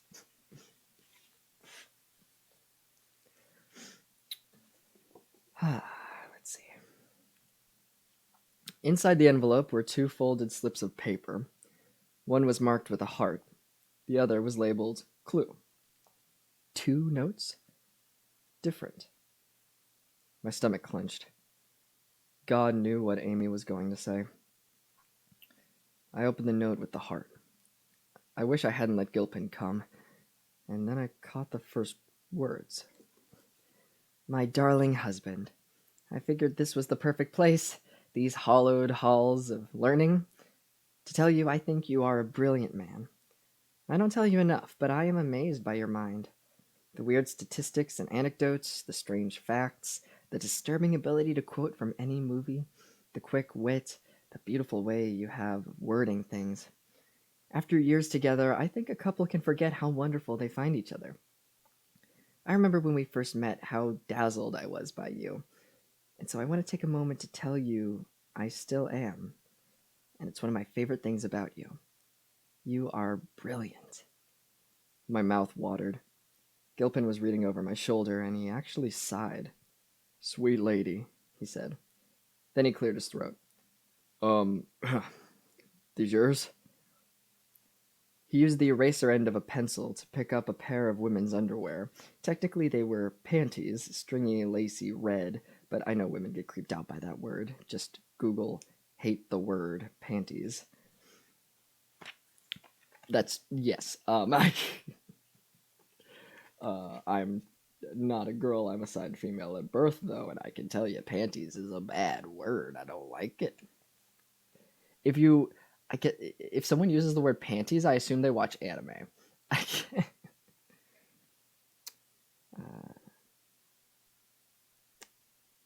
They'd been hanging off a knob on the AC unit. Oh, geez, that's embarrassing. Gilpin waited for an explanation. One time Amy and I, well, you read her note. We kind of, sometimes gotta spice things up a little. Gilpin grinned. Oh, I get it. Randy professor, naughty student. I get it. You two really were doing it right. Oh, Gilpin's so cute. I reached for the underwear, but Gilpin was already producing an evidence bag from his pocket and sliding them in. Just a precaution, he said inexplicably. Oh, please don't, I said. Amy would die. I caught myself. Don't worry, Nick. It's all protocol, my friend. You wouldn't believe the hoops we gotta jump through. Just in case, just in case. Ridiculous. What's the clue say? I let him read over my shoulder again, his jarringly fresh smell distracting me. So what's that one mean? He asked. I have no idea. I lied. Ooh, spicy. Yeah, it's interesting, I guess, because this part is also in the movie Boney does it, and I like that more. This is interesting. I like having two different reads on it, but in the movie, they replace a lot of Gilpin's actions and lines with Boney's, and she is pardon me. I just gotta drink some water real quick. Having Nick in all these scenes with a woman takes on a different meaning, you know what I mean? Because Nick is so Nick that it's cool putting him in a room with this, like, Boney is cool. She's a detective. She's like smart. And Nick having these misogynistic ideals because of his father. I feel like he would be more nervous and more emasculated by Boney, being in this room with him. Panty should be called thigh cozy. Yeah, I like that better. Because that makes it feel comfortable. I just got a like on TikTok from someone with the username Gayotic Neutral. Oh, that's a great name. That's a really good name. An iconic username, not gonna lie. Yeah, no, that's perfect. That's a very good name. Gayotic Neutral. Whew. Let me just sorry, I remembered something that I needed to put on my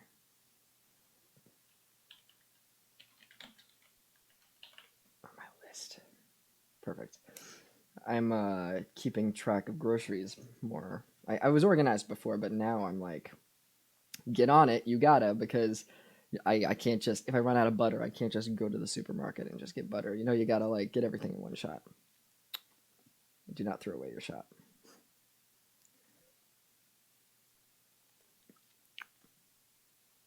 Okay, so I'm not sure because there were two notes. Did he read? He read the first one. Okay, I don't think they told us what was in the second note. I think they're revving up for it.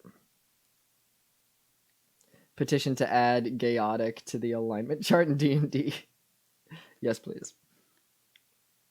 We got two petitions to sign that I'm really passionate about. One is freezing rent, and the other is chaotic. How to get to the alignment chart. I finally rid myself of Gilpin, then drove aimlessly down the highway so I could make a call on my disposable. No pickup. I didn't leave a message. I sped for a while longer, as if I could get anywhere. Then I turned around and drove the 45 minutes back toward town to meet the Elliots at the Days Inn. I walked into a lobby packed with members of the Midwest Payroll Vendors Association. Wheelie bags parked everywhere, their owners slurping complimentary drinks in small plastic cups and networking. Forced guttural laughs and pockets fished for business cards. I rode up the elevator with four men, all balding and khakied and golf-shirted, lanyards bouncing off round, married bellies. Mary Beth opened the door while talking on her cell phone. She pointed toward the TV and whispered to me, "We have a cold cut tray if you want, sweetheart."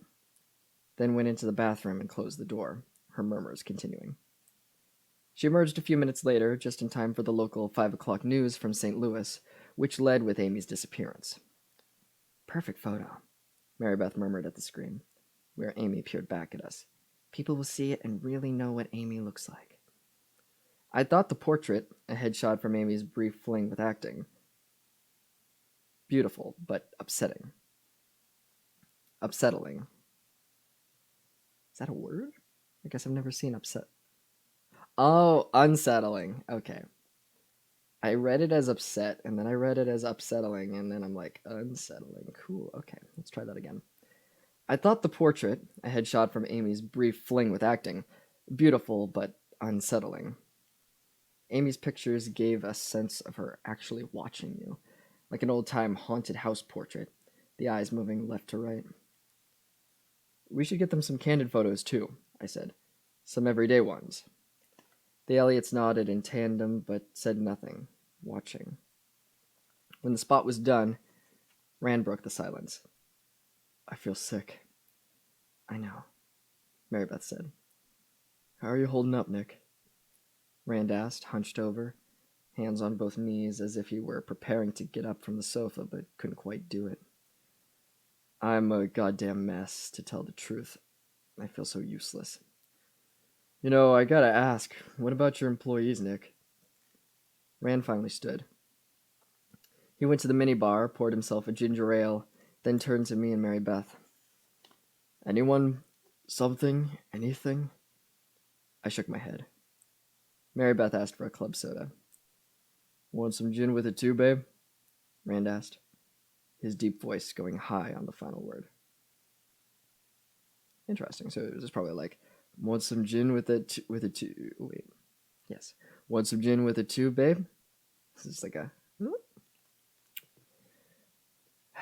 "Sure. Yes, I do." Mary Beth closed her eyes, bent in half, and brought her face between her knees. Then she took a deep breath and sat back up in her exact previous position, as if it were all a yoga exercise. "I gave them lists of everyone," I said, "but it's a pretty tame business, Rand. I just don't think that's the place to look." Rand put a hand across his mouth and rubbed upwards, the flesh of his cheeks bunching up around his eyes. "Of course, we're doing the same with our business, Nick." Rand and Mary Beth always referred to the Amazing Amy series as a business, which on the surface never failed to strike me as silly. They are children's books about a perfect little girl who's pictured on every book cover, a cartoonish version of my own Amy. But of course they were Business. Big business. They were elementary school staples for the better part of 2 decades, largely because of the quizzes at the end of each chapter. In third grade, for instance, Amazing Amy caught her friend Brian overfeeding the class turtle. She tried to reason with him, but when Brian persisted in the extra helpings, Amy had no choice but to narc on him to her teacher. Mrs. Tibbles, I don't want to be a tattletale, but I'm not sure what to do. I've tried talking to Brian myself, but now I guess I might need help from a grown-up. The fallout. 1. Brian told Amy she was an untrustworthy friend and stopped talking to her. 2. Her timid pal Susie said Amy shouldn't have told. She should have secretly fished out the food without Brian knowing. 3. Amy's arch rival, Joanna, said Amy was jealous and just wanted to feed the turtle herself. 4. Amy refused to back down. She felt she did the proper thing. Who is right? Well, that's easy, because Amy is always right in every story. Don't think I haven't brought this up in my arguments with my real Amy, because I have, more than once. The quizzes, written by 2 psychologists who are also parents like you, were supposed to tease out a child's personality traits. Is your wee one a sulker who can't stand to be corrected, like Brian? A spineless enabler, like Susie? A pot stirrer, like Joanna? Or perfect, like Amy? The books became extremely trendy among the rising yuppie class.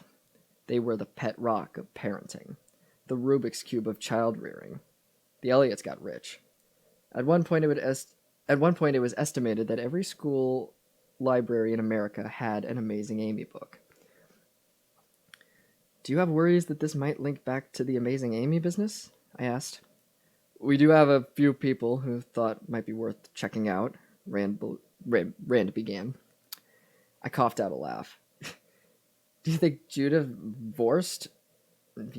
Ooh, how do we pronounce this? Vorst? Let's do it. Do you think Judah Vorst kidnapped Amy for Alexander so he wouldn't have any more terrible, horrible, no good, very bad days? Oh, I see. Because the book. I get it. That's the problem. Parents don't understand kids at all. Yeah. It's like the writing for, things where you could tell where it was like a dude in his like 40s writing for like a teenage girl, and you're like, this doesn't feel right.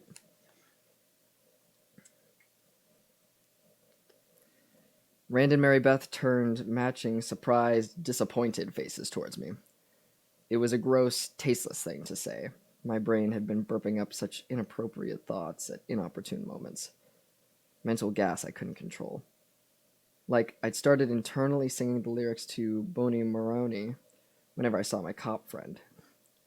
She's as skinny as a stick of macaroni, my brain would bebop as Detective Rhonda Boney was telling me about dragging the river for my missing wife.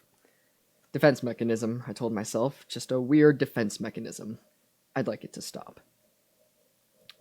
I rearranged my leg delicately, spoke delicately, as if my words were an unwieldy stack of fine china.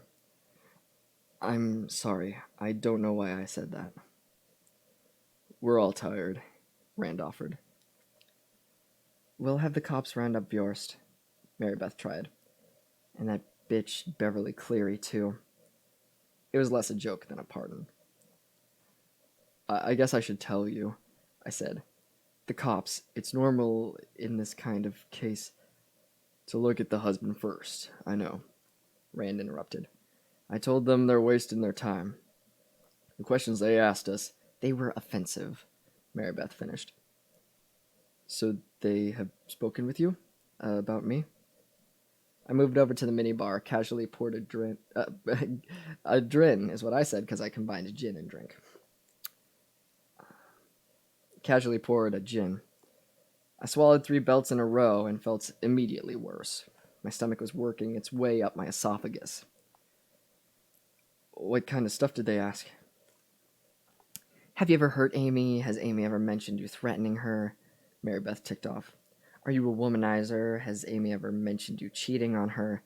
Because that sounds like Amy, right? I told them we didn't raise a doormat. Oh, it hurts. because it's I've seen it with myself. I've seen it with friends. It's just a thing where this book speaks to assigned female at birth people very specifically. Um, just because you can have a very strong assigned female at birth person where in their personal life everything is so like they take charge and they're like go-getters and stuff like that, and then they'll just be like controlled by a dude, and they just, because you can see, from Amy's diary entries that like it's so, it hits home for a lot of people, this story, because it's like, damn, if you're like this in real life, why are you all of a sudden letting a dude walk all over you? And it's just, psychology is weird. Let's see. And I love that one of the things I asked was, "Are you a womanizer?" Like, yeah, Nick, you're. Rand put a hand on my shoulder. Nick, what we should have said. Oh, Nick, what we should have said first of all is, we know you would never ever hurt Amy. I even told the police. I told them the story about you saving the mouse at the beach house, saving it from the glue trap. He looked over at Mary Beth as if she didn't know the story, and Mary Beth obliged with her rapt attention. Spent an hour trying to corner the damn thing, and then literally drove the little rat bastard out of town. Does that sound like a guy who'd hurt his wife? I felt a burst of intense guilt, self-loathing. I thought for a second I might cry, finally. We love you, Nick, Rand said, giving me a final squeeze. We do, Nick, Mary Beth echoed. You're our son. We are so incredibly sorry that on top of Amy being gone, you have to deal with this cloud of suspicion. I didn't like the phrase cloud of suspicion. I much preferred routine investigation or a mere formality. They did wonder about your Oh, who is this? Oh, it's Mary Beth. They did worry. They did wonder about your restaurant reservations that night, Mary Beth said, an overly casual glance. My reservations? They said you told them you had reservations at Houston's, but they checked it out and there were no reservations. They seemed really interested in that. I had no reservation and I had no gift, because if I planned on killing Amy that day, I wouldn't have needed reservations for that night or a gift I'd never need to give her. The hallmarks of an extremely pragmatic killer. I am pragmatic to a fault. My friends could certainly tell the police that. Uh, no. No, I never made reservations. They must have misunderstood me. I'll let them know. I collapsed on the couch across from Mary Beth. I didn't want Rand to touch me again. Oh, okay. Good, Mary Beth said. Did you get a treasure hunt this year? Her eyes turned red again. Before? Yeah, they gave me the first clue today. Gilpin and I found the second one in my office at the college. I'm still trying to figure it out. Can we take a look? My mother-in-law asked. I don't have it with me, I lied. Will you try to solve it, Nick? Mary Beth asked. I will, Mary Beth. I'll solve it. I hate the idea of things she touched, left out there all alone. My phone rang, the disposable, and I flicked a glance at the display, then shut it off. I needed to get rid of the thing, but I couldn't yet. You should pick up every call, Nick, Mary Beth said. I recognize this one, just my college alum fund looking for money. Rand sat beside me on the couch. The ancient, much abused cushion sank severely under our weight, so we ended up pushed against each other, arms touching. Which was fine with Rand. He was one of those guys who'd pronounce "I'm a hugger" as he came at you, neglecting to ask if the feeling was mutual. Mary Beth returned to business. We do think it's possible an Amy obsessive took her. She turned to me as if pleading a case. We've had him over the years. Amy had been fond of recollecting stories of men obsessed with her. She described the stalkers in oh. She described the stalkers in hushed tones over glasses of wine at various periods during our marriage. Men who were still out there, always thinking about her and wanting her. I suspected these stories were inflated. The men always came off as dangerous to a very precise degree, enough for me to worry about, but not enough to require us to involve the police. In short, a play world where I could be Amy's chest-puffed hero, defending her honor. Amy was too independent, too modern to be able to admit the truth. She wanted to play damsel.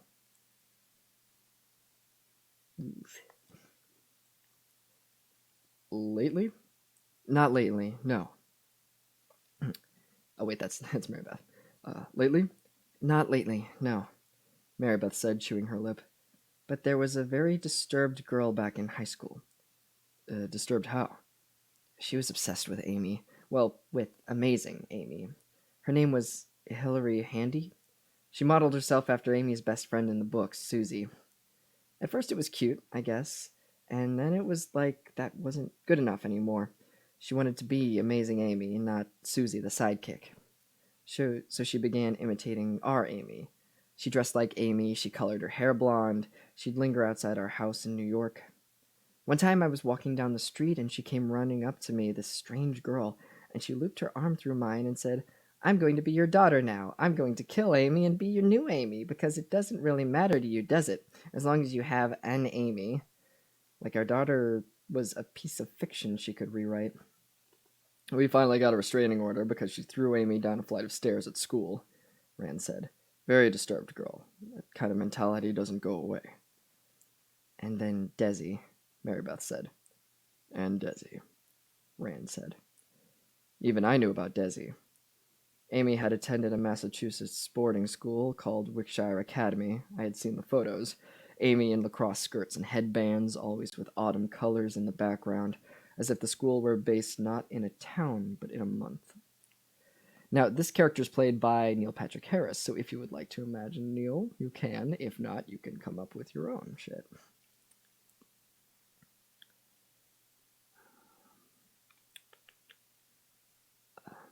October. Desi Collings attended the boys' boarding school that was paired with Wickshire. In Amy's stories, he was a pale, romantic figure, and their courtship had been of the boarding school variety. Chilly football games and overheated dances, lilac corsages, and rides in a vintage Jaguar. Everything a little bit mid-century. Amy dated Desi quite seriously for a year, but she began to find him alarming. He talked as if they were engaged. He knew the number and gender of their children. They were going to have 4 kids, all boys, which sounded suspiciously like Desi's own family. And when he brought his mother down to meet her, Amy grew queasy at the striking resemblance between herself and Mrs. Collings. The older woman had kissed her cheek coldly and murmured calmly in her ear, "Good luck." Amy couldn't tell if it was a warning or a threat. After Amy cut it off with Desi, he still lingered around the Wickshire campus, a ghostly figure in dark blazers, leaning against wintry, leafless oak trees. Amy returned from a dance one February night to find him lying on her bed, naked on top of the covers, groggy from a very marginal pill overdose. Desi left school shortly after. But he still phoned her, even now, and several times a year sent her thick, padded envelopes that Amy tossed unopened after showing them to me. They were postmarked St. Louis, 40 minutes away. "It's just a horrible, miserable coincidence," she told me.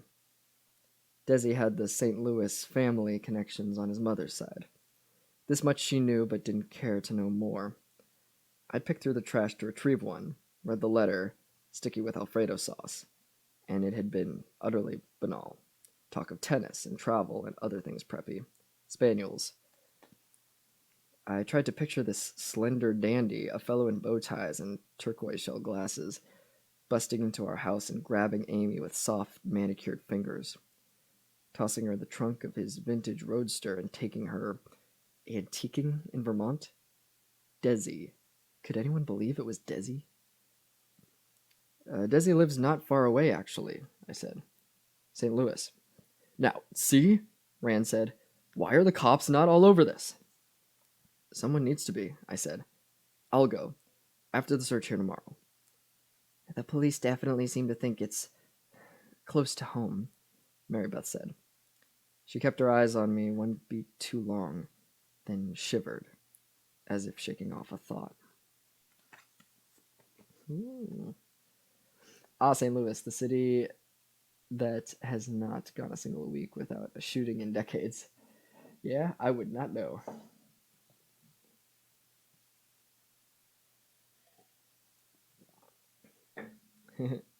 Cucumber, it's funny because I saw your line from when we were talking about the Amazing Amy series, and you said, that's the problem. Parents don't understand kids at all. And I read it to the song lyrics. Parents just don't understand. That's the problem. Parents don't understand kids at all. It's too many syllables.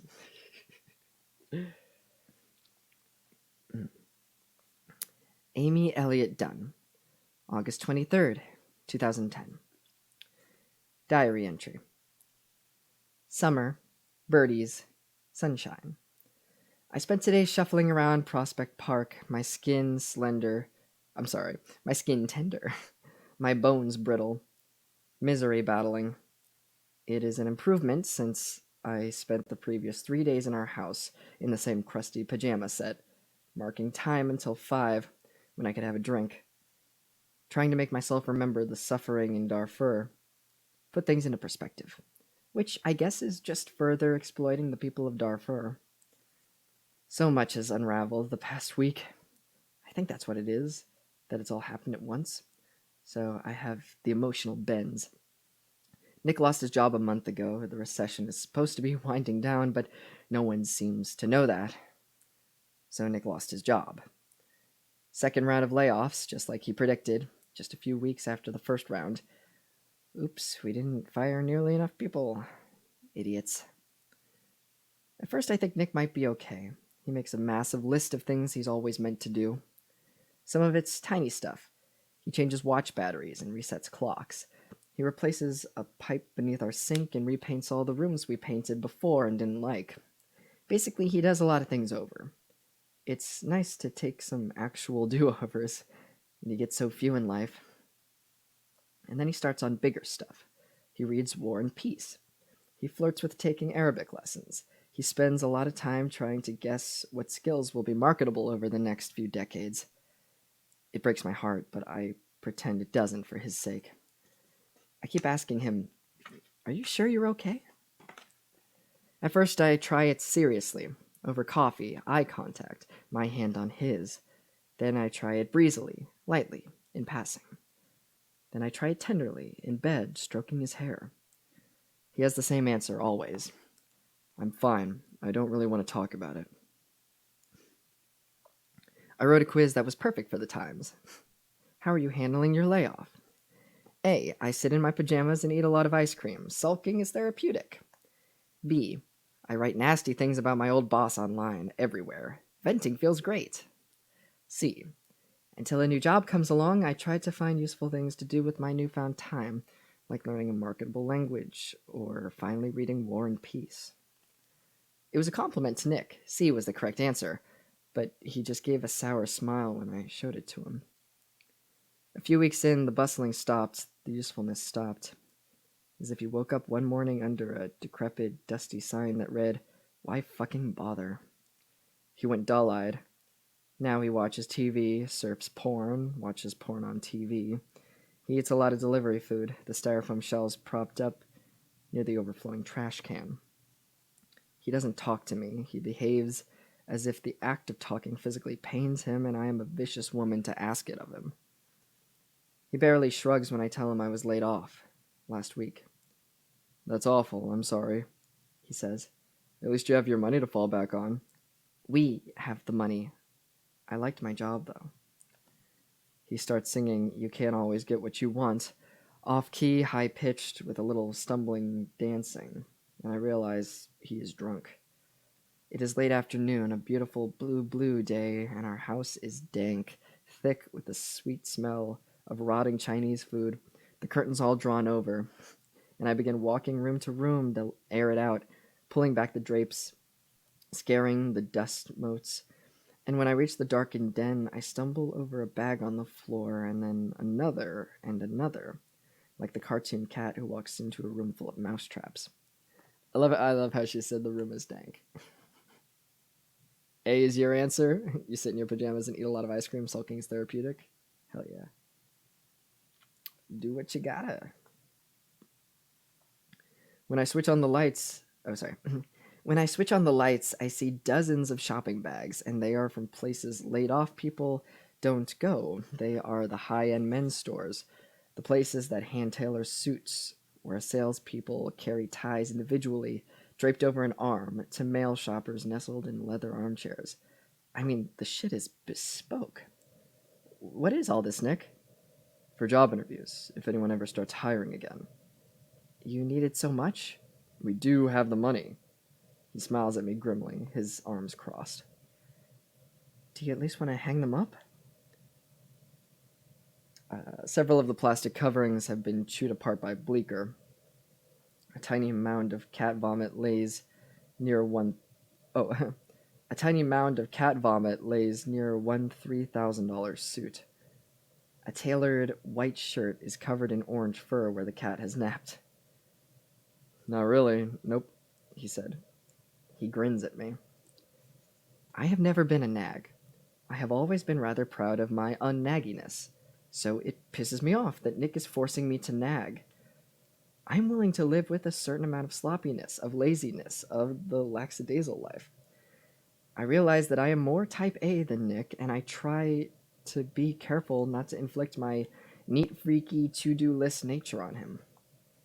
Nick is not the kind of guy who is going to think to vacuum or clean out the fridge. He truly doesn't see that kind of stuff. Fine. Really. But I do like a certain standard of living. I think it's fair to say the garbage shouldn't literally overflow, and the plates shouldn't sit in the sink for a week with smears of bean burrito dried on them. That's just being a good grown-up roommate. And Nick's not doing anything anymore, so I have to nag, and it pisses me off. You are turning me into what I never have been and never wanted to be, a nag, because you are not living up to your end of a very basic compact? I would have thought it would be contract, but okay.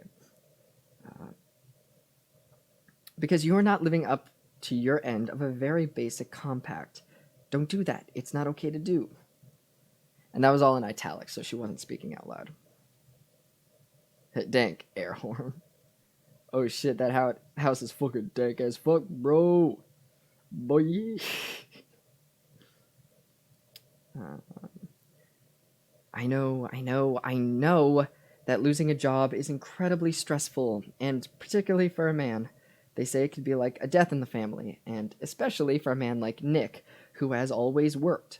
So I take a giant breath, roll my anger up into a red rubber ball, and mentally kick it out into space. Well, do you mind if I hang these up? Just so they stay nice for you? Knock yourself out. His and her layoffs, isn't that sweet? I know we are luckier than most. I go online and check my trust fund whenever I get nervous. I never called it a trust fund before Nick did. It's actually not that grand. I mean, it's nice. It's great. $785,404 that I have in savings thanks to my parents. But it's not the kind of money that allows you to stop working forever, especially not in New York. My parents' whole point was to make me feel secure enough so I didn't need to make choices based on money, in schooling, in career, but not so well off that I could be tempted to check out. Nick makes fun, but I think it's a great Nick makes fun, but I think it's a great gesture for parents to make, and appropriate considering they plagiarized my childhood for the books. But I'm still feeling sick about our layoffs, when my dad calls and asks if he and Mom can stop by. They need to talk to us. This afternoon now, actually, if it's okay. Of course it's okay, I say, and in my head I think, cancer, cancer, cancer. My parents appear at the door, looking like they've put up an effort. My father is thoroughly pressed and tucked and shined, impeccable except for the grooves behind his eyes. My mother is in one of her bright purple dresses that she always wore to speeches and ceremonies back when she got those invitations. She says the color demands confidence of the wearer. They look great, but they seem ashamed. I usher them to the sofa, and we all sit silently for a second. Kids, your mother and I, we seem to have... My father finally starts, then stops to cough. He places his hands on his knees, his big knuckles pale. We seem to have gotten ourselves into a hell of a financial mess. I don't know what my reaction is supposed to be. Shocked, consoling, disappointed? My parents have never confessed any troubles to me. I don't think they've had many troubles. The fact of the matter is we've been irresponsible, Mary Beth continues. We've been living the past decade like we were making the same kind of money we did for the previous 2 decades, and we weren't. We haven't made half that, but we were in denial. We were optimistic, maybe a kind way to put it. We just kept thinking the next Amy book would do the trick, but that hasn't happened. And we kept making bad decisions. We invested foolishly. We spent foolishly. And now, we're basically broke, Rand says. Our house, as well as this house, it's all underwater. I assumed they bought this house for us outright. I had no idea they were making payments on it. I feel a sting of embarrassment that I am as sheltered as Nick says. Like I said, we made some serious judgment errors, Mary Beth says. We should write a book, Amazing Amy and the Adjustable Rate Mortgage. We would flunk every quiz. We'd be the cautionary tale. Amy's friend, Wendy, want it now. Harry head in the sand, Rand adds. So what happens next? I ask. That is entirely up to you, my dad says. My mom fishes out a homemade pamphlet from her purse and sets it on the table in front of us. Bars and graphs and pie charts created on their home computer. It kills me to picture my parents squinting over the user's manual, trying to make their proposition look pretty for me. Mary Beth starts the pitch. We wanted to ask if we could borrow some money from your trust while we figure out what to do with the rest of our lives. My parents sit in front of us like two eager college kids hoping for their first internship. My father's knee jiggles until my mother places a gentle fingertip on it. Well, the trust fund is your money, so of course you can borrow from it, I said. I just want this to be over. The hopeful look on my parents' face, I can't stand it. How much do you think you need to pay everything off and feel comfortable for a while? My father looks at his shoes. My mother takes a deep breath. 650,000, she says. Oh. It is all I can say. It is almost everything we have. Amy, maybe you and I should discuss, Nick begins. No, we can do this, I say. I'll just go grab my checkbook. Actually, Mary Beth says, if you could wire it to our account tomorrow, that would be best. Otherwise, there's a 10-day waiting period. That's when I know they are in serious trouble. That's the end of the chapter. And I think that's where we are ending for tonight. Hell yeah. Oh, fuck, if I had that much money, I'd buy that $800 Lego Millennium Falcon. Oh, fuck yeah. No, that kind of money, like, oh, I would get LASIK, I would get my penis. Like, fuck, yo, that... I guess technically it's penis enlargement, because I got one. I just want one that's like, you know, what did we call it? The party penis? I want a party penis. Good evening to you. Hello, Mother Nurset. How are y'all? Oh, shit. Chawnage, thank you so much for the follow. Really appreciate it. Thanks for reading for us. Thank you for coming. This is super fun. I'm getting to stretch my legs a bit because I haven't, with the state of things, I haven't really been doing a lot of voice acting recently. My last session was when I was in Texas a month or so ago. You need a moonstone to evolve your penis. Hell yeah.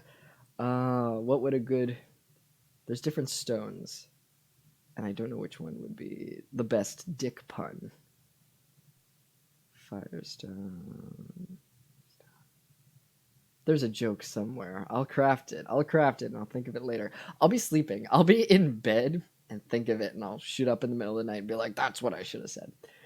Um, but yeah, thank y'all for joining me. It's what day is it today right now?